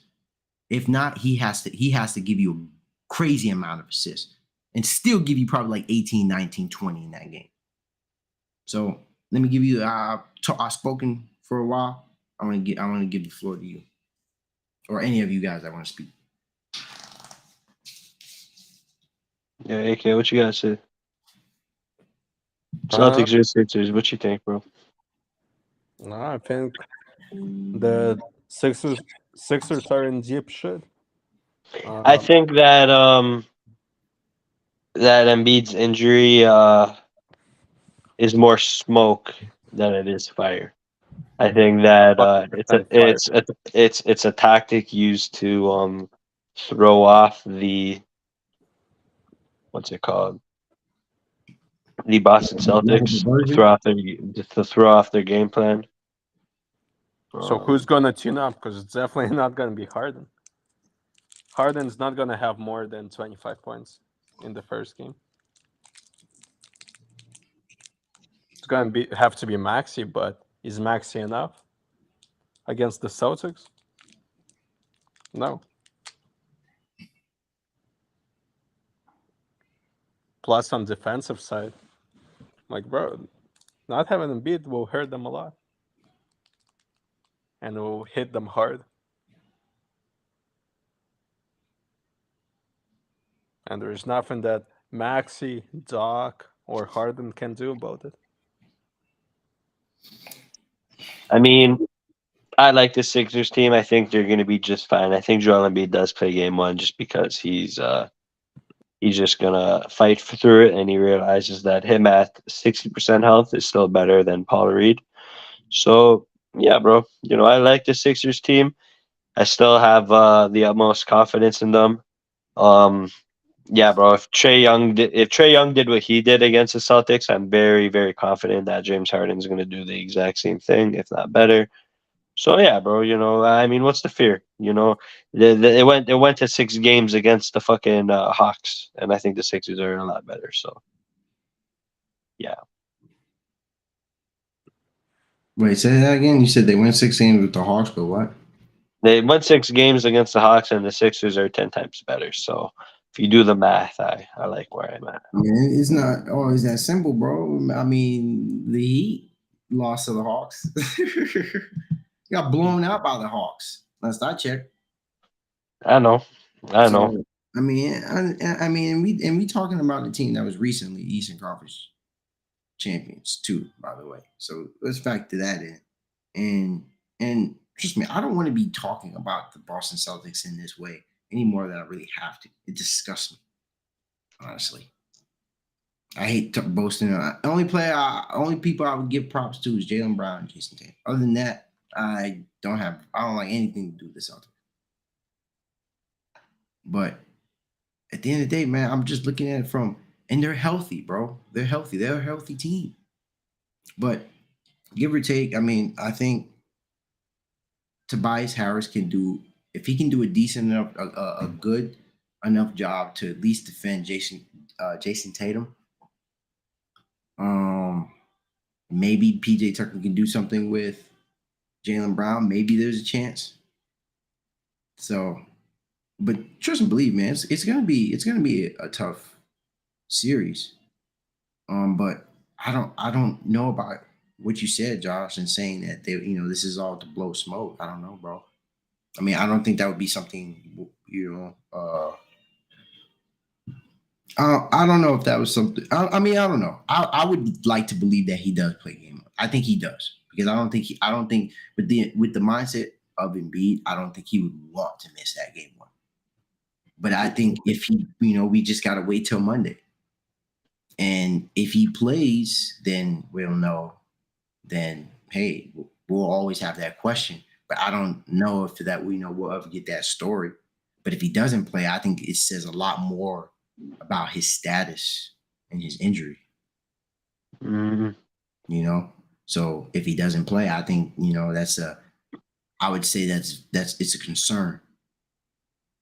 Now, but remember what I said in the beginning. I said, good thing this is an away game. It's an away game at game 1. So I don't like looking at game 1s as being as if like, all right, this is a game you can give up, because I think all playoff games count. But Mhm. in a game 1, you're in Boston. It's a tough crowd. You know, that's going to be tough for anybody to play, bro. It's going to be tough for anybody to play. But at the end of the day, man, these are professionals. The same way how I can look at how we can look at all these other players and critique them. We got to critique what's to come and what's expected of the players that's going to be on the court with or without Embiid. I think with the assignment, I think with this Celtics team, remember I said that I think Celtics would be a tougher team for their backcourt, especially for their backcourt. Um, and with the added depth, and it's just Jaylen Brown, man. I think he's just gonna have a big series in this, but we'll see. But I'm not trying to shit on the Sixers. I think I think the Sixers are like they're as much as a finals contender as any other team. So I don't want to misconstrue that. I don't want to make it seem like I'm rooting against them. Absolutely not. If anything, I would prefer Philly go to the finals over the Boston Celtics, in all honesty. But like I said, a big part of that is either Maxey has to give a legendary performance or Harden. Either or. And B needs to be playing. He needs to be doing what he's doing. And you gotta get exceptional play from either of those two guys. Both of them would be a tremendous plus. One of them, can give you a good night. The other one can give you a decent, but they can't have a bad night. And you're off to a bad run if both of them can't get running.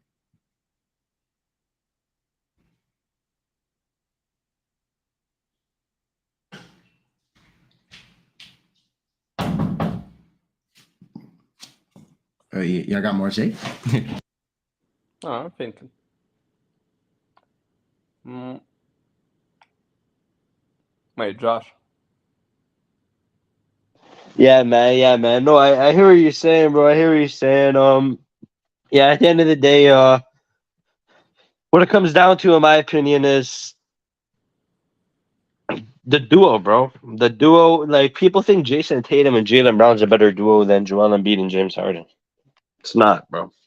And never mind the third option. Yeah, Tyrese Maxey is a third option. Who's the Celtics' third option? Brogdon. Brogdon. Yeah. No, it's like the Sixers have a better team. Yeah. James Harden is proven in the NBA playoffs. The Celtics are also proven. Tatum's also proven, but it's not gonna matter, bro. Joel Embiid is Joel Embiid. Okay, but Joel Embiid is Joel Embiid when he's playing, which he's not, or won't be. What? Joel Embiid won't be playing. Yeah. Why you hoping? Why you hoping for that, bro? Yo, I hope it's that, bro. You're What weird, I bro. mean, hoping, bro. I mean, I'm saying, Bro, bro. makes me like the biggest hater for every fucking team, bro. I'm just saying the You are a facts. hater, He's bro. not playing. Bro, it's because you said he's not playing. It was doubtful. We said we don't know if he's gonna play. You saying he's not gonna play. He's not. But That's what I'm saying. You don't know that. We didn't know. None of us said he was not gonna play. We want him to play. I wouldn't even say that he's not gonna play because that's bad juju, bro. Mm-hmm. That is definitely bad juju. So you don't see what's wrong with that when I say that. You would want to have like everybody that plays on their team, like understand, like as a basketball fan, as a true basketball fan, we don't like injuries, bro. We want to see these guys play. We wanted to see Kawhi Leonard and Paul George play. We want to see everybody healthy. I'm sorry though. Continue your point though. Yeah, you have more to finish. Ah man, Will came so late, bro. he's here. Yeah. Well, we can talk about the Knicks finally. Oh man, he came just at a time. Some people. Yo, Will, bro, why you guys came out so late? Honestly, Came in early. Sorry. No, it's all good, man. It's all good. Happy to hear, bro. Yo, Will, how are you, bro? I bet you're all happy because your Knicks are doing good. Yeah, man. Game 1 tomorrow. We're gonna beat Miami. This is fun. Yeah, you are. You guys definitely gonna beat Miami. Yeah, man. yeah, They're gonna Will. lock in. They're gonna lock in on Jimmy Butler like they did on to Donovan Mitchell. They don't have For real. options anymore. You know. But Will, did you watch Yeah. the greatest game today? The greatest performance? Yeah, I don't know, Cash. Are you still in denial that Phoenix is undermanned and not deep and I mean, No, I'm not worried at all about that game. But Cash, what do you think?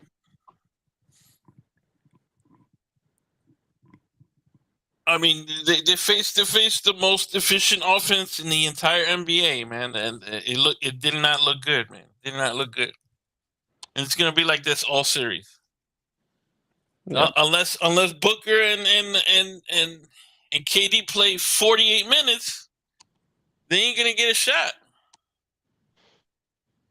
Where are they gonna get 20 points from who are they gonna get 20 extra points? Because Denver they get points from everywhere. Besides Murray and the MVP. Nah, bro. Yo, Hawk, And I know you're watching that game, bro. Yo, Aaron no, Gordon was looking like prime Vince yeah, Carter, yeah, and Aaron Jamal Murray Gordon was was looking going like off too. fucking Kobe. No, but that's what I'm saying. They get mad points from and look KCP had some nice buckets too. Porter Jr. didn't have to score much. You know, it was and so he was on an off night. But imagine if you had him too scoring. Come on, man. Bro, it's not gonna happen again, bro. Phoenix, where are they going to get all their offense from? Just two guys. That's it. Two guys. And That's yeah, it. that's the best two guys in the game. Yeah, but if Denver keeps playing the defense that they've been playing all playoffs long, including in this game, they're not gonna be a threat.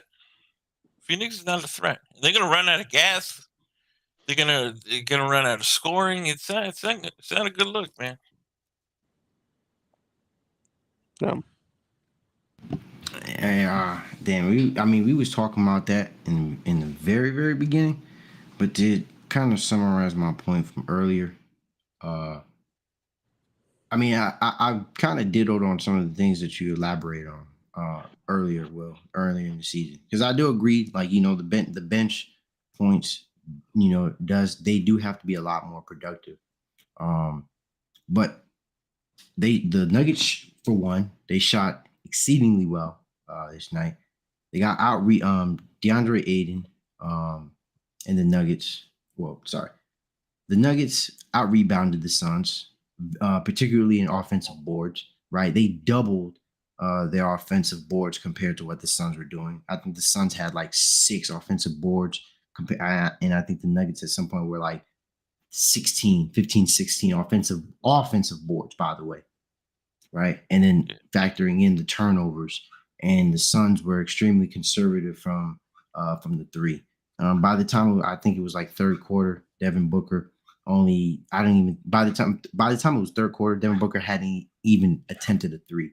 Most of the threes were coming from from their role players, right? And that kind of speaks on the point with the whole having these role guys come up and contribute a lot more. And honestly, that's gonna depend on Monty Williams. Honestly, I feel like that's more so, that's his job to figure out, which players you can rotate out. They've given them a rotation of players, so he's gonna have to make it work.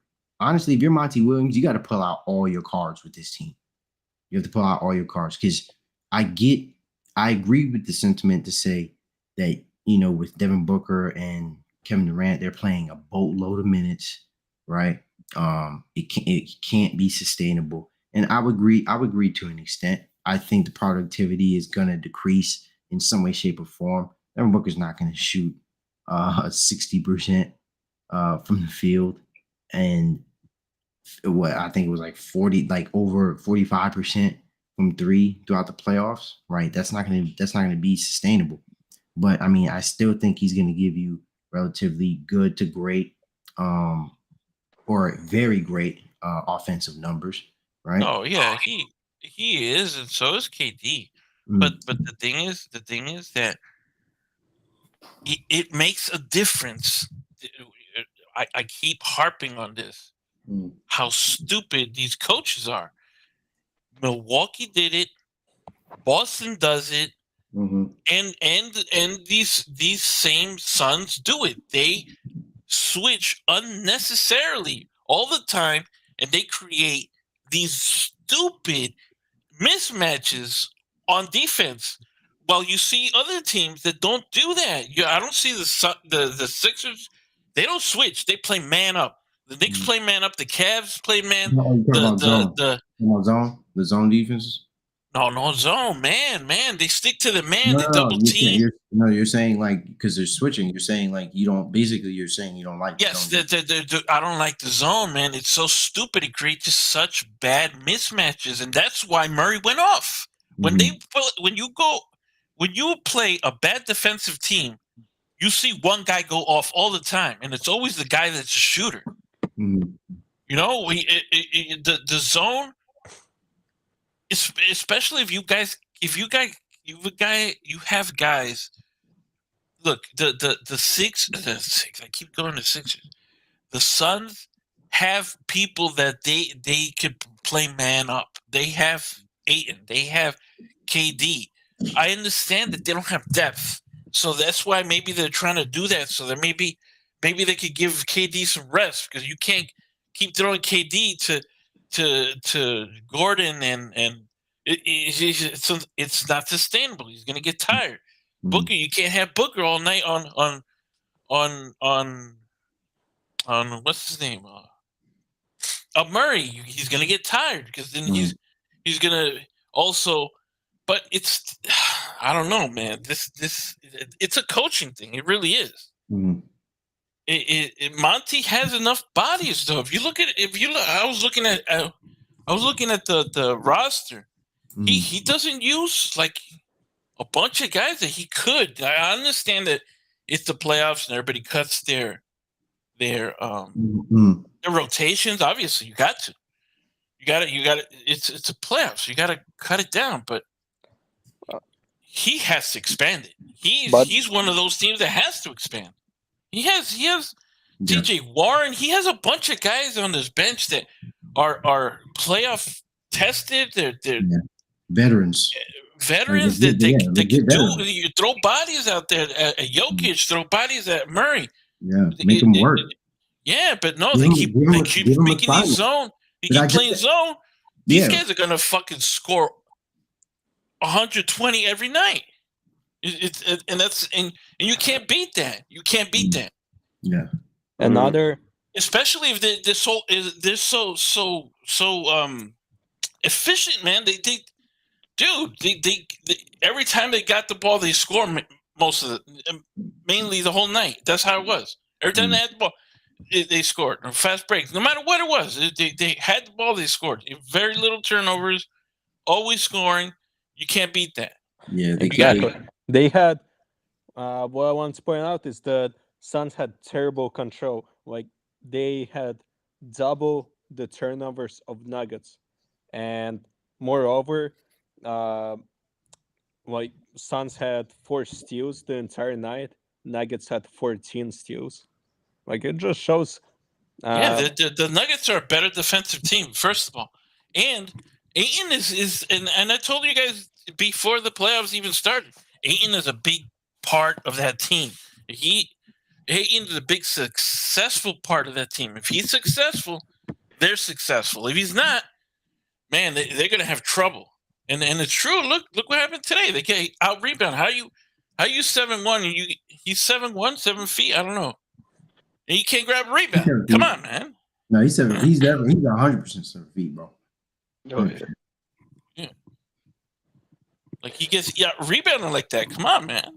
Hey man, I still trust the Suns because I think that was the best game a Nuggets fan could hope for. That's not a average game like hockey you're trying to make it out to be.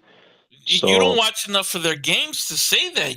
This is the bro, you're regular always game for playing them. that card on me, bro. I actually Because this watched. is a regular game for them. This is how they play. This is how they played all playoffs. They're still doing this, and doesn't seem to be anything that's stopping them from playing this way. This is how they play. But hold on, let's hear what Josh got. I want to hear what he has. Yeah, bro, I do watch a lot of Nuggets games, bro, and this is very, very like this is an anomaly, bro. They're not playing like this more times. Like they're not playing like this, bro. I just promise you, they're not. Aaron Gordon was looking like Prime Vince Carter, and Jamal Murray has the ability to go off in the playoffs, but 6 for 9 from 3 is very, very, very, very hard to do, and I'm not sure he can do that again. I think Kevin Durant is. If we look at a 7-game series, even the next 3 games, Kevin Durant's due for a 40 piece. How are the Nuggets going to overcome a Kevin Durant 40 piece? I don't see them overcoming that. And in a 7-game series, he's due for 2 40 pieces. Devin Booker's due for at least 2 35-point game. So, yeah, man, this Suns team is just more talented than the Nuggets, and they're gonna make adjustments, bro. Like they're gonna make adjustments. Only thing is though, I mean, they've been offensive powerhouse on the year. As far as the defense is concerned, I mean, I don't think they had some turnovers. I mean, but turnovers, you're not going to get that many turnovers. You're not going to get a display of turnovers like that from the Suns on a daily basis. If they continue to do this, then they're going to lose the series. That's point blank period. That's like in any sport. You turn over the ball, more than likely you're going to lose the game, right? I don't think that's going to happen. For the point that I brought up earlier, the Nuggets weren't shutting them down. I didn't see the Nuggets shutting them down, honestly. They were still the Suns, even though the points in the paint is reflected the way it is throughout the game. As I was paying attention, the Suns were killing, were over the Nuggets in points in the paint, right? Nuggets, their depth, their bench came up and produced better with Jokic off the floor than with him on the floor. Now, like you said, throughout the season, they've religiously that's not sustainable. Yeah, that's not going to happen, right? So that's one of my points that I'm alluding to. is that the Nuggets don't always play well when when Jokic is off the when floor. Jokic's on the floor, right? So No, that's true. so all these things factor in it. Like, don't get me wrong, I think you brought up some very valid points that people kind of should have looked at the very beginning, because you did bring up some very valid points at the very beginning, and it's become very eye-opening the more and more I see it. But that's why I said, and that's why I brought up the point where Monty Williams has to bring out all his cards. He can't be trying to have these guys, especially with the role players. Like, obviously, yes, I understand, you're gonna have D-Book and Kevin Durant play a lot of minutes. Yeah. I understand that. I agree with that. They're gonna have to in order for them to be successful. They're gonna have to. Right. At least 37 to 41 minutes. Right. It varies from game to game.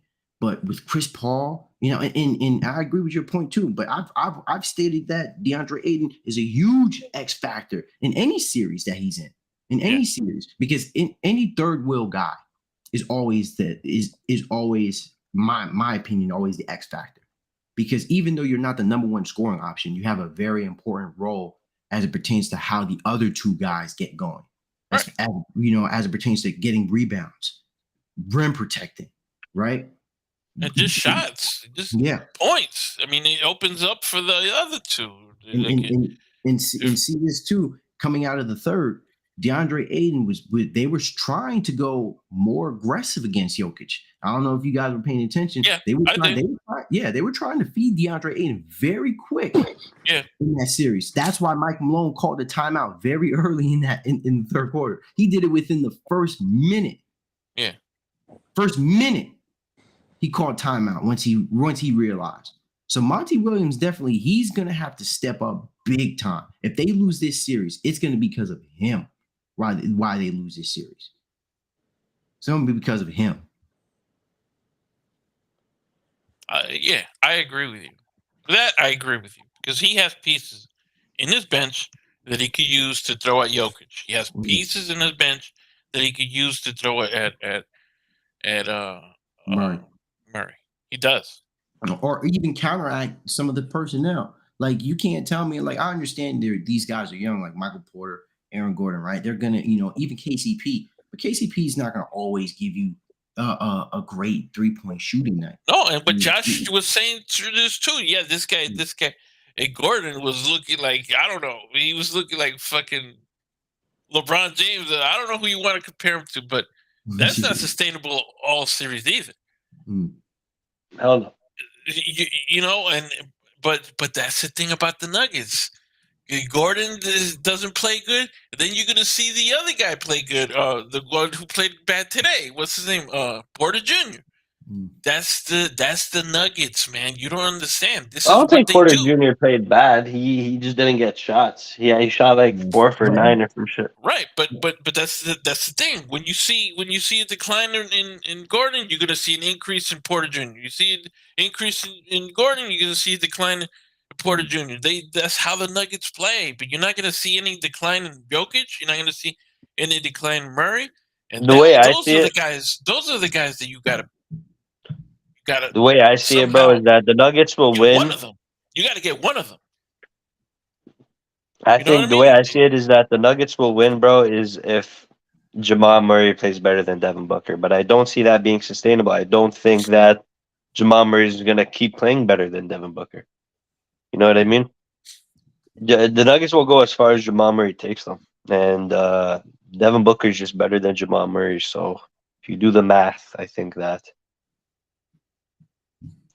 the Suns are better, just because Devin Booker is better than Jamal Murray. Even if you want to say Jokic and Kevin Durant cancel each other out, which I don't agree with, but even if you want to say that, I think Devin Booker is better than Jamal Murray. So, yeah, bro, we'll see. It'll be very interesting.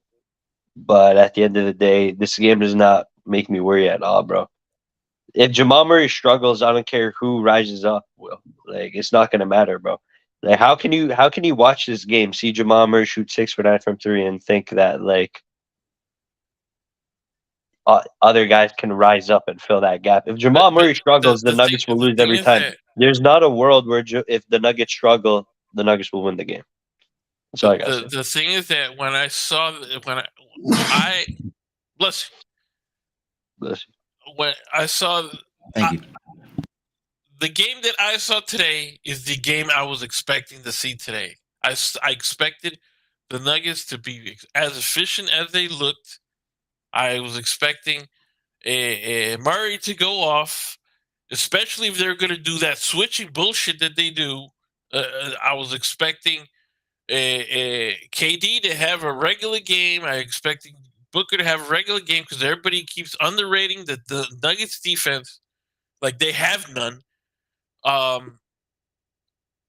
was expecting then to get no other production from no other player but those two guys.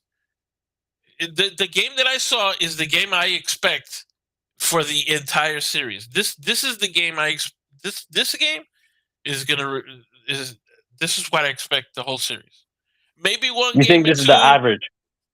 This is what's going to happen all series long.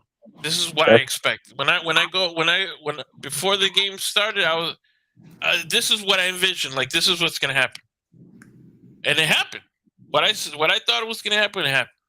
Now, of course, there's going to be a game or two where someone goes off or whatever, some anomaly happens, and the Suns may win a game here or there. But I don't think the series is going far, man. If this is Monty Williams' plan, this is not good. This is not going to go good.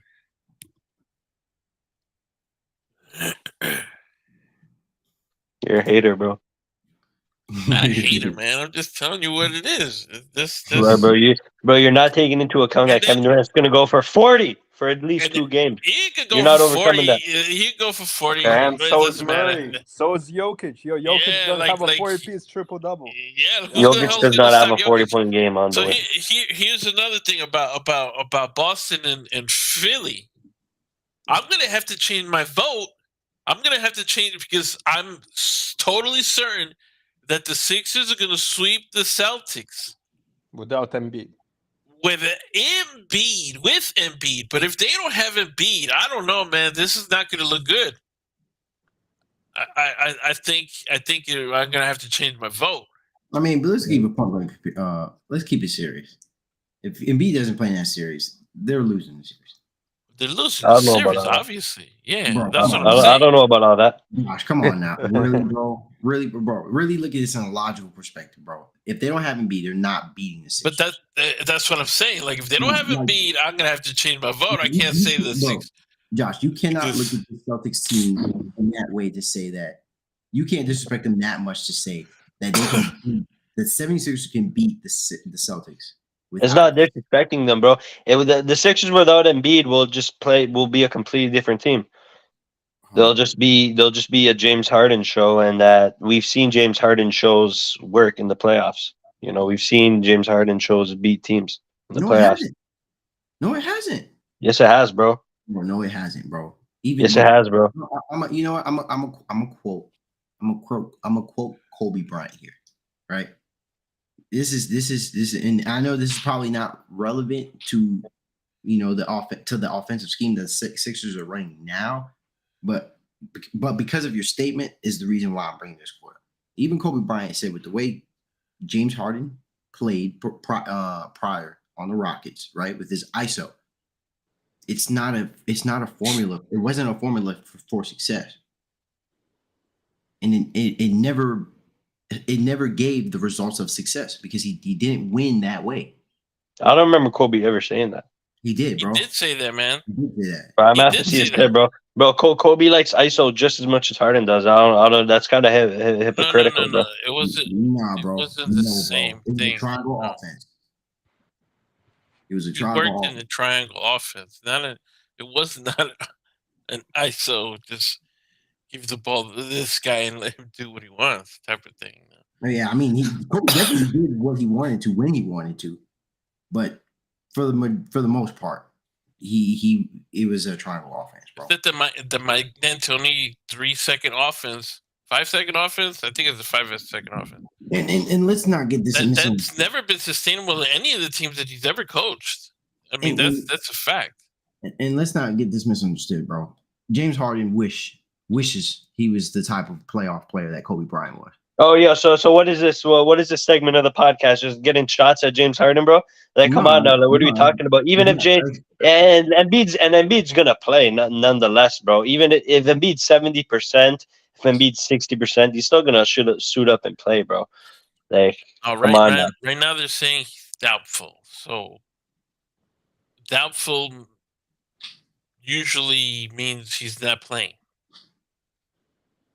If he was questionable, that means then I would be on your side, Josh. I would be like, yeah, he's probably gonna play if he's 70%. But if he's doubtful, that means he's not gonna play. He's not gonna play. Well, I mean, But Monday's a long time that from means now, and it's he's only game one. doubtful for game one. That's what I'm saying. Like, we don't know for the series. Okay, Hawk. Okay, well, let me put another angle to this debate. If I think that the Hawks with Trae Young and DeJounte Murray are not that much better or better at all. Actually, I wouldn't even say better at all than a Harden and Tyrese Maxey 76ers.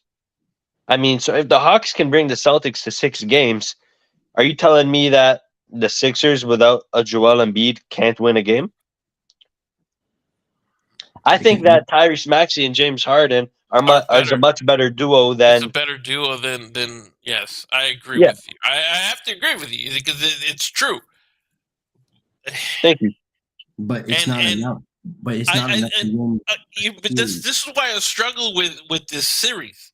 This is why I struggle with this series because the Celtics play the stupid zone defense that I'm telling you. That's why Trae would always go off. That it would be like, what are you guys doing? Fucking just stick to one. They would always put Horford on Trae. I mean, what are you doing? How do you not see that this is a mismatch? What are you doing? Then Udoka wasn't doing that. Udoka. I forgot. Udoka. He wasn't doing that. But that's why I kept. That's why I don't know if I told you guys on the Discord or whatever. Like Mazzulla is he sucks, man. I don't understand. He totally changed the defense, and he's the one who letting the Atlanta Hawks in the series. If he's gonna keep playing that kind of series, that kind of defense with against the Sixers, Maxey's gonna go off. Either Maxey or Harden. He's gonna allow these guys to go off. That's the thing that defense allows for one guy, especially a shooter, to go off. When you play that zone, when you play that stupid switching, unnecessary switching, like they switch for everything. A guy farts, boom, switch. Like, what is that, man? Stop. Stick to your man. But no, they keep unnecessary switching, and Maxey's going to go off. It's either going to be Maxey or Harden. But that's the key. That if Mazzulla keeps playing that defense, that's what's going to happen. And that's why I kept saying, that the Sixers are going to sweep them with Embiid, obviously, because they're going to keep putting them smart on Embiid and stupid shit like that. Like, obviously, Embiid's going to go off.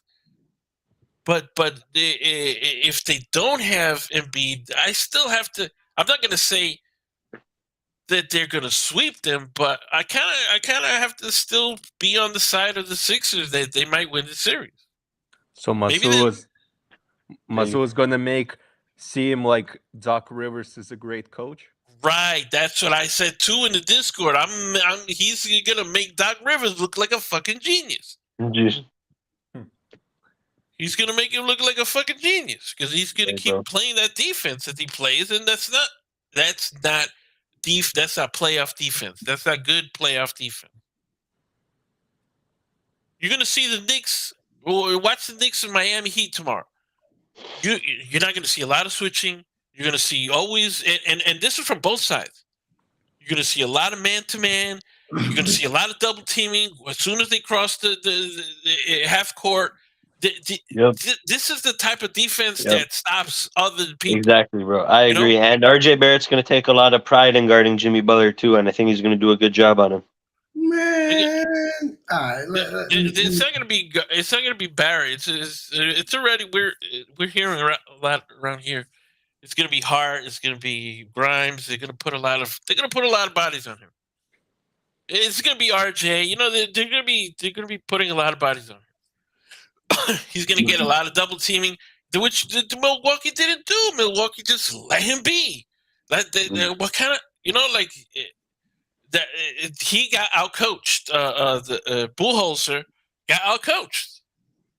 That's what happened. That's why he lost. He did not do even in that press conference that this guy the Bucks the guy that Giannis. He was saying that we didn't do adjustments. We didn't do any adjustments. We should have double teamed him more. We should have put more bodies on him. Maybe push him off to the baseline more. You know, like do something, make him uncomfortable. We didn't do that. To me, it felt like he was putting a lot of the thing on Bullholzer, and it's true because if you watch the games, Butler was open all the time. He was never disturbed. He kept running up the court and just shoot it. Like, come on, man. You got to put a body on the dude. You got to put pressure on him, and they didn't do that. But back to what I was saying. You're going to see that. You're going to see that a lot tomorrow from both sides. You're going to see a lot of not a lot of switching, a lot of just man up, closing in, and double teaming and all this stuff. And that's the type of defense that the Sixers play. They're going to do the same thing with against the Celtics. Now, if the Celtics are going to come out and play the defense that they played against Atlanta, I kind of have to agree with Josh, man. It's not gonna look good for the Celtics. They're not a good defensive team ever since this guy left. That's very fair. Now they are more talented than the Sixers. I have to say that. You got to look up and down the roster. They're more talented, but if Mazzulla is going to play that style, he's going to make Doc Rivers look like a genius. Buy your cash. What's the topic you saved up for when Will joins with the Knicks? About the Knicks? Oh no, we were just talking about the. No, I was just saying talking about the Heat and Knicks because we didn't talk about the Knicks and Heat. But yeah, I mean, there was a lot to take away. I think we missed. And Jalen Brunson's 10 times better than Drew Holiday, to be honest. Drew Holiday's kind of a fraud. I mean, I trust Jalen Brunson to carry an offense. I mean, that's a different argument, bro. But bro is the biggest. Bro is the biggest fucking Brunson supporter out of nowhere. Like, bro. Bro, that is not, bro. What do you mean, bro? Like, playoffs change my perception on certain players, bro. At the end of the day, I've seen Jalen Brunson be consistent every game this postseason so far, bro. I mean, this is like if Milwaukee had Jalen Brunson instead of fucking Drew Holiday, they would have blown out the Miami Heat. But as far as the Knicks and Heat, I mean, honestly, it would be really, really hard for anybody to pick the Heat to win this series. I mean, but they just have that competitive fervor, just like no other team has, man. Like, I mean, they're the Heat are favored. Sorry to interrupt you, but the Heat are favored in this series. Yeah, I've heard a lot of people pick the Heat. I'm just speaking, but they have. I mean, shit, they have I feel like they have a lot of momentum right now. I wouldn't pick the Heat to win the series, to be honest. I would pick the Nets. I would pick the Knicks. They've been considerably better throughout the entire year. Jalen Brunson has been balling. But with that being said, man, it's just like with the way the Heat came at the Bucks, the number one team in the league, right? A team that they are very familiar with, that they've played against the entire year, multiple years in the playoffs, right? Remember, this is not the Heat are not a team that's just, that's out of nowhere became who they are and what they've been doing. Like they've had the same exact formula for years, but yet it's been one of the most unstoppable formulas with Jimmy Butler. As much as we like to probably think and assume that the Knicks are going to shut him down, I'm sorry. I'm not assuming that RJ Barrett is going to be locking down Jimmy Butler. But as Will said, he has they're gonna throw a bunch of different looks, and as they should. I mean, they have Tom Thibodeau. He's probably one of the few defensive-minded coaches in the league. I mean, he's famous for his defense and running his guys through the ground. but yeah, he's a defensive-minded coach. But the Knicks, at the end of the day, they have a lot of talent on this team. Right, they have a lot of depth compared to what the Heat are working with at this moment. We don't know what the situation is looking like for Tyler Hero. It's apparently he's still going to be out. Yeah, so far what I'm hearing is Hero and Oladipo out for the series. So no, I know Hero or Oladipo. Oladipo is done for. He tore something. He tore something. Yeah. Hero just has like a freaking his fingers. Wait, Cash. So Knicks and how many? Honestly, I think this series goes 7. I don't think I will give Miami Heat enough credit to take this to a 7-game series, and I think the series becomes really, really close. Same for World. No, I would say Knicks in 6. I'm not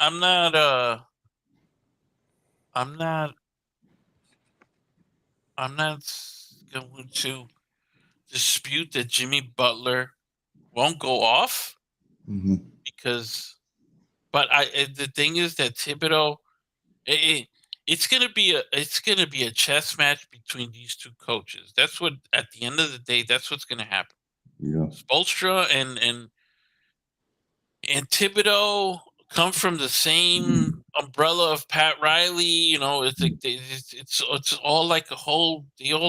That's what they do, is play defense, and they just make adjustments on the fly. They make adjustments at halftime. They make adjustments at the end of quarters. It's like that's what they do. That's what I'm used to as a Knicks fan. All these years that he's been around, and Spoelstra does the same thing. We see that in the playoffs all the time. So it's going to be a chess match between those two guys. That's what it is. But I think that the Knicks, because of Miami's injuries and because of Miami's limited rotation, because they don't use a lot of the guys either. I think the Knicks have more talent and more depth that they could pull out a 6-game series. I think the Knicks, they have more offense, and when it comes as a team, they have more offense because they're just gonna get points from Jimmy Butler. This guy's Adebayo is not gonna grab a rebound in this series. He's not gonna grab a rebound. He's gonna get like 10 points here and there. That's it. Jimmy's gonna go off for 50, and it's not gonna be enough for them to win. That's all the points they're gonna get. Like that's, I think it's the Knicks. I mean, I wouldn't look in that way, bro. I mean, I wouldn't exactly be that.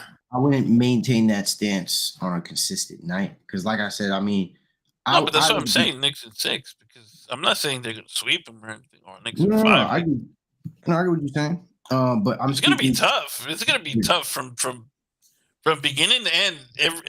Every one of these games is gonna be tough. But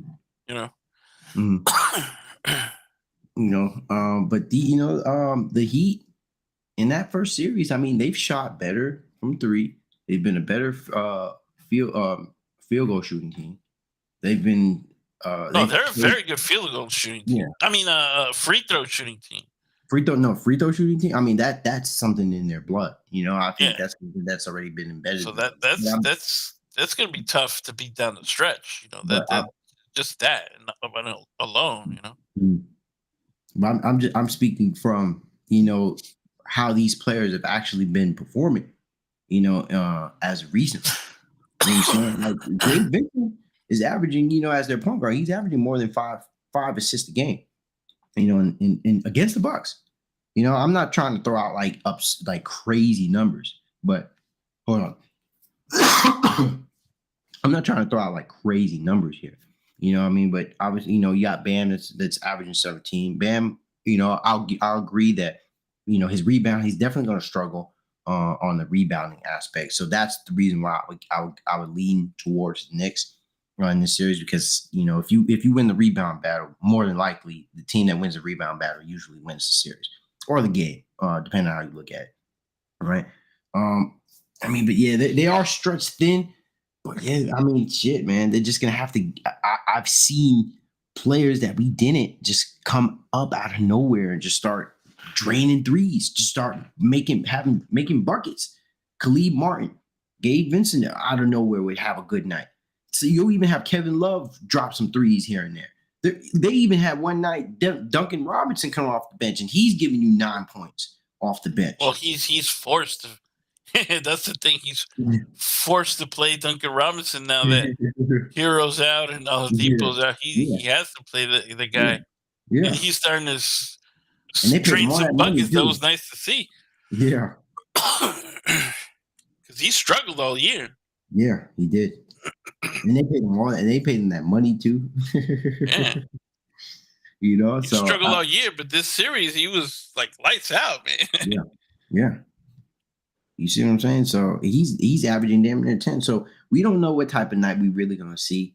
But I think even though with Tom Thibodeau's defensive scheme and what they're gonna try to throw at Jimmy Butler, I still think there's gonna be some mistakes on the defensive end. I think they're gonna try to I think they'll probably prioritize Jimmy Butler more so than they have to. And I think it's gonna when we played the Heat, mm-hmm. we played the Heat 3 times this year. We beat them 4. We should be 4. Cause I was just looking at it, if I'm not mistaken. We beat them 3 times. You did, yeah.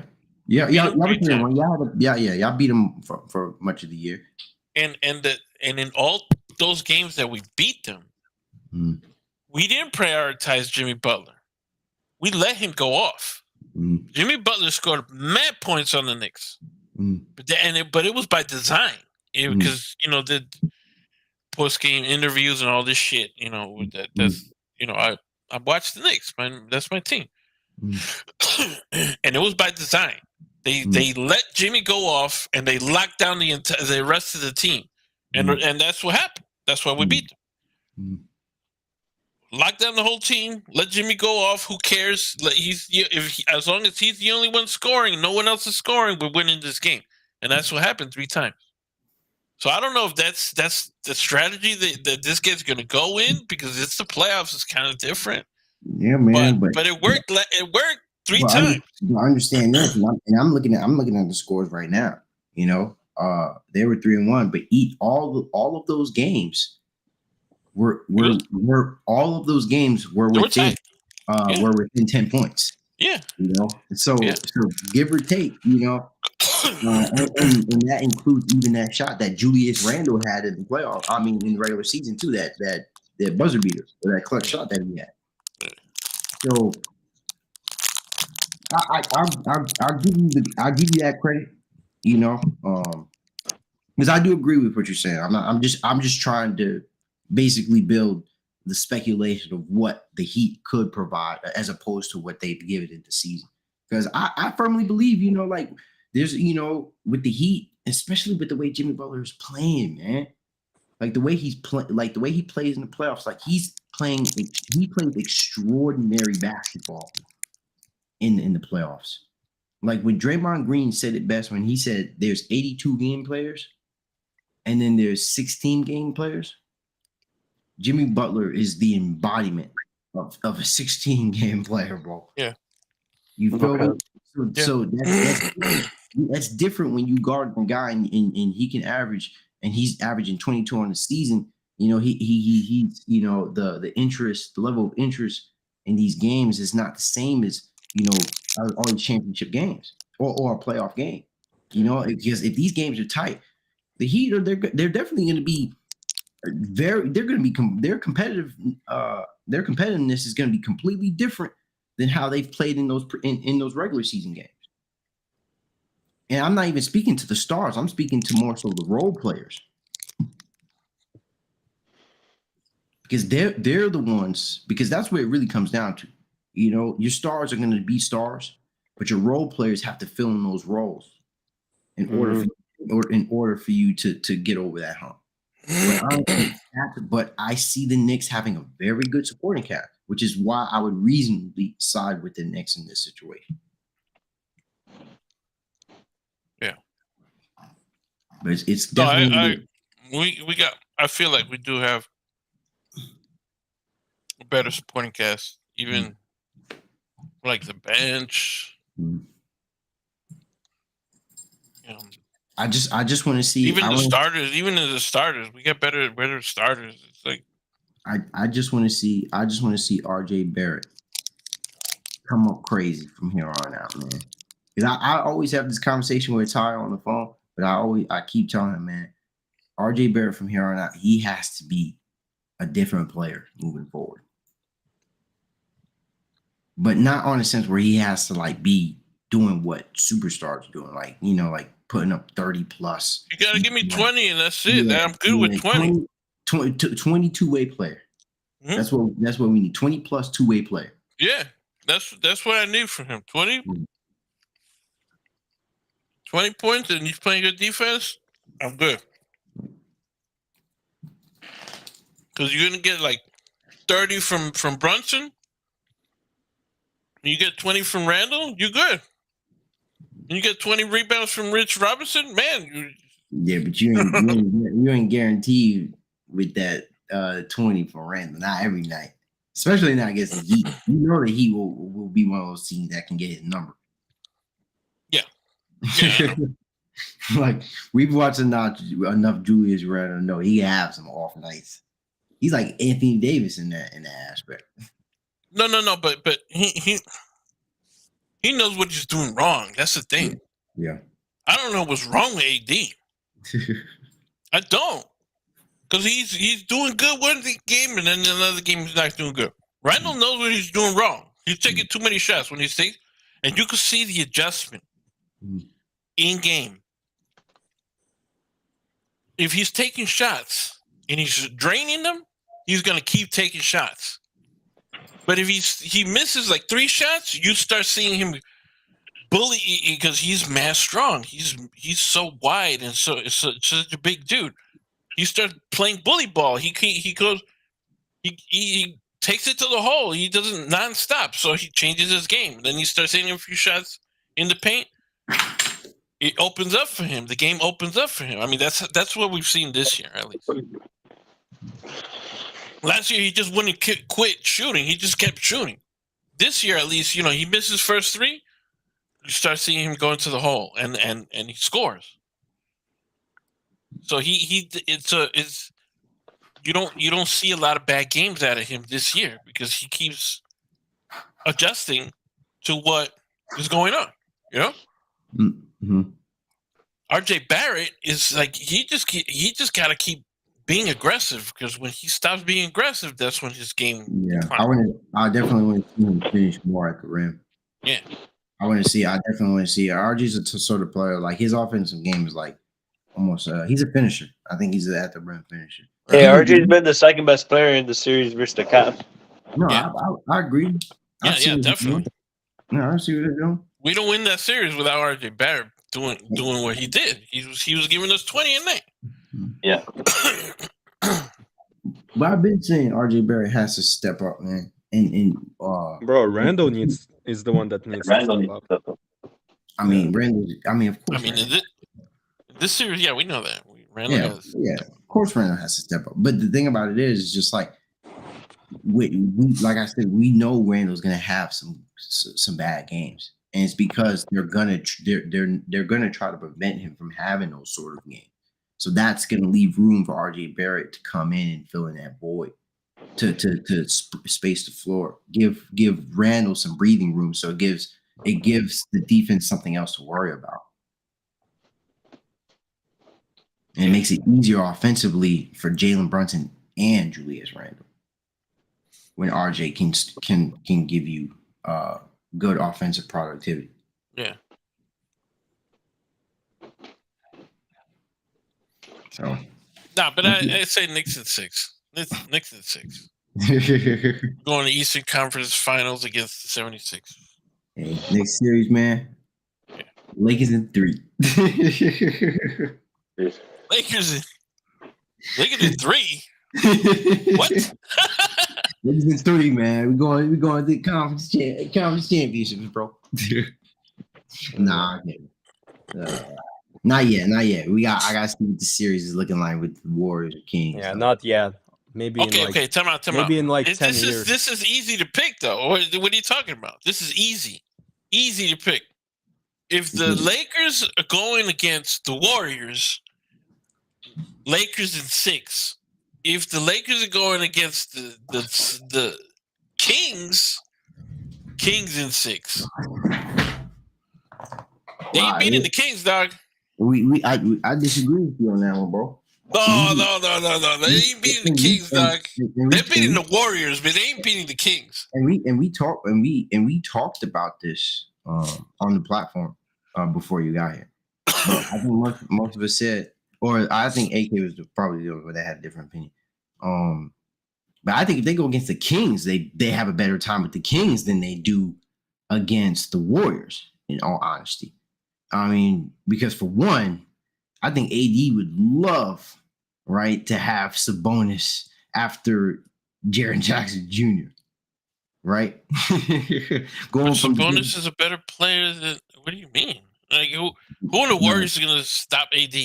No, bro. And you thinking that AD is going to have a good time against Sabonis? Sabonis is a good defender, dog. I understand. Oh, let me put it to you like this.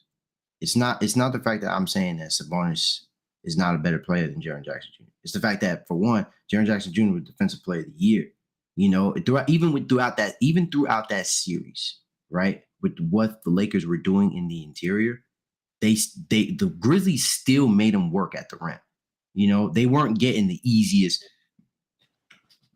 It's not like they were handed over buckets in the rim. You know what I'm saying? Like Jaren Jackson Jr. was a very imposing force, and even with some credit with Xavier Tillman, you know, they were not giving up easy shots at the rim. It's just the fact that you have Anthony Davis and LeBron James, two of the best finishers, one of them being one of the greatest, if not the greatest finisher of the rim. Right. So that's the reason why. And I've said that prior. I said that's a lot of responsibility for Jaren Jackson Jr. To be a rim protector against those two guys. You feel me? So, but for the most part, you know, AD was battling it out with Jaren Jackson Jr. He had some bad games, but he had some great games too. But Jaren Jackson Jr. certainly had some bad games. So my point is, Anthony Davis is not going to be as timid in this series if he was to go against somebody like Sabonis as opposed to Jaren Jackson Jr. He won't have that. He won't second guess himself, and he'll be 1,000 times more aggressive in this series than he was in the Memphis Grizzlies series. Because look at what Sabonis is. Look what's happening to Sabonis. He's getting out rebounded by Kevon Looney. And he was leading the league in rebounds all season long. He's getting out rebounded by Kevon Looney. Look at what AD has been doing in rebounds in the last series.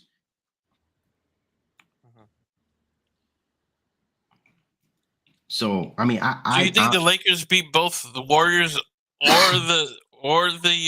No, I have it the other way around. I have them. I think they'll have way tougher time with the Warriors. And I think they'll well, it's not going to be easier against the Kings, but I would say it's a better matchup to have the Kings rather than the Warriors. You know, because for one, I think the Warriors have better they have better personnel at the wings position. You know, especially, you know, they can really go. They can really dig into their depth, maybe tap into their young guys. But I mean, with Wiggins and Draymond, I mean, they've played an exceptional job. They've done an exceptional job as far as how to contain Sabonis in that series. He has not had a great series. And then even with Kevin Looney, you know, their front court has been considerably much better. And Kevin Looney, you know, he's been doing a lot of the gritty work. And then just from the backcourt, perspective, also, I think it would be tough for the Lakers to obviously go against the greatest shooting backcourt in NBA history.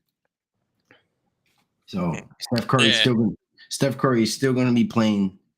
I can still see Steph Curry playing lights out, but I think, you know, 3-point shooting would definitely play a huge role in this series. And Lakers are not known. Yeah, Lakers are known for taking better and smarter shots as opposed to Warriors.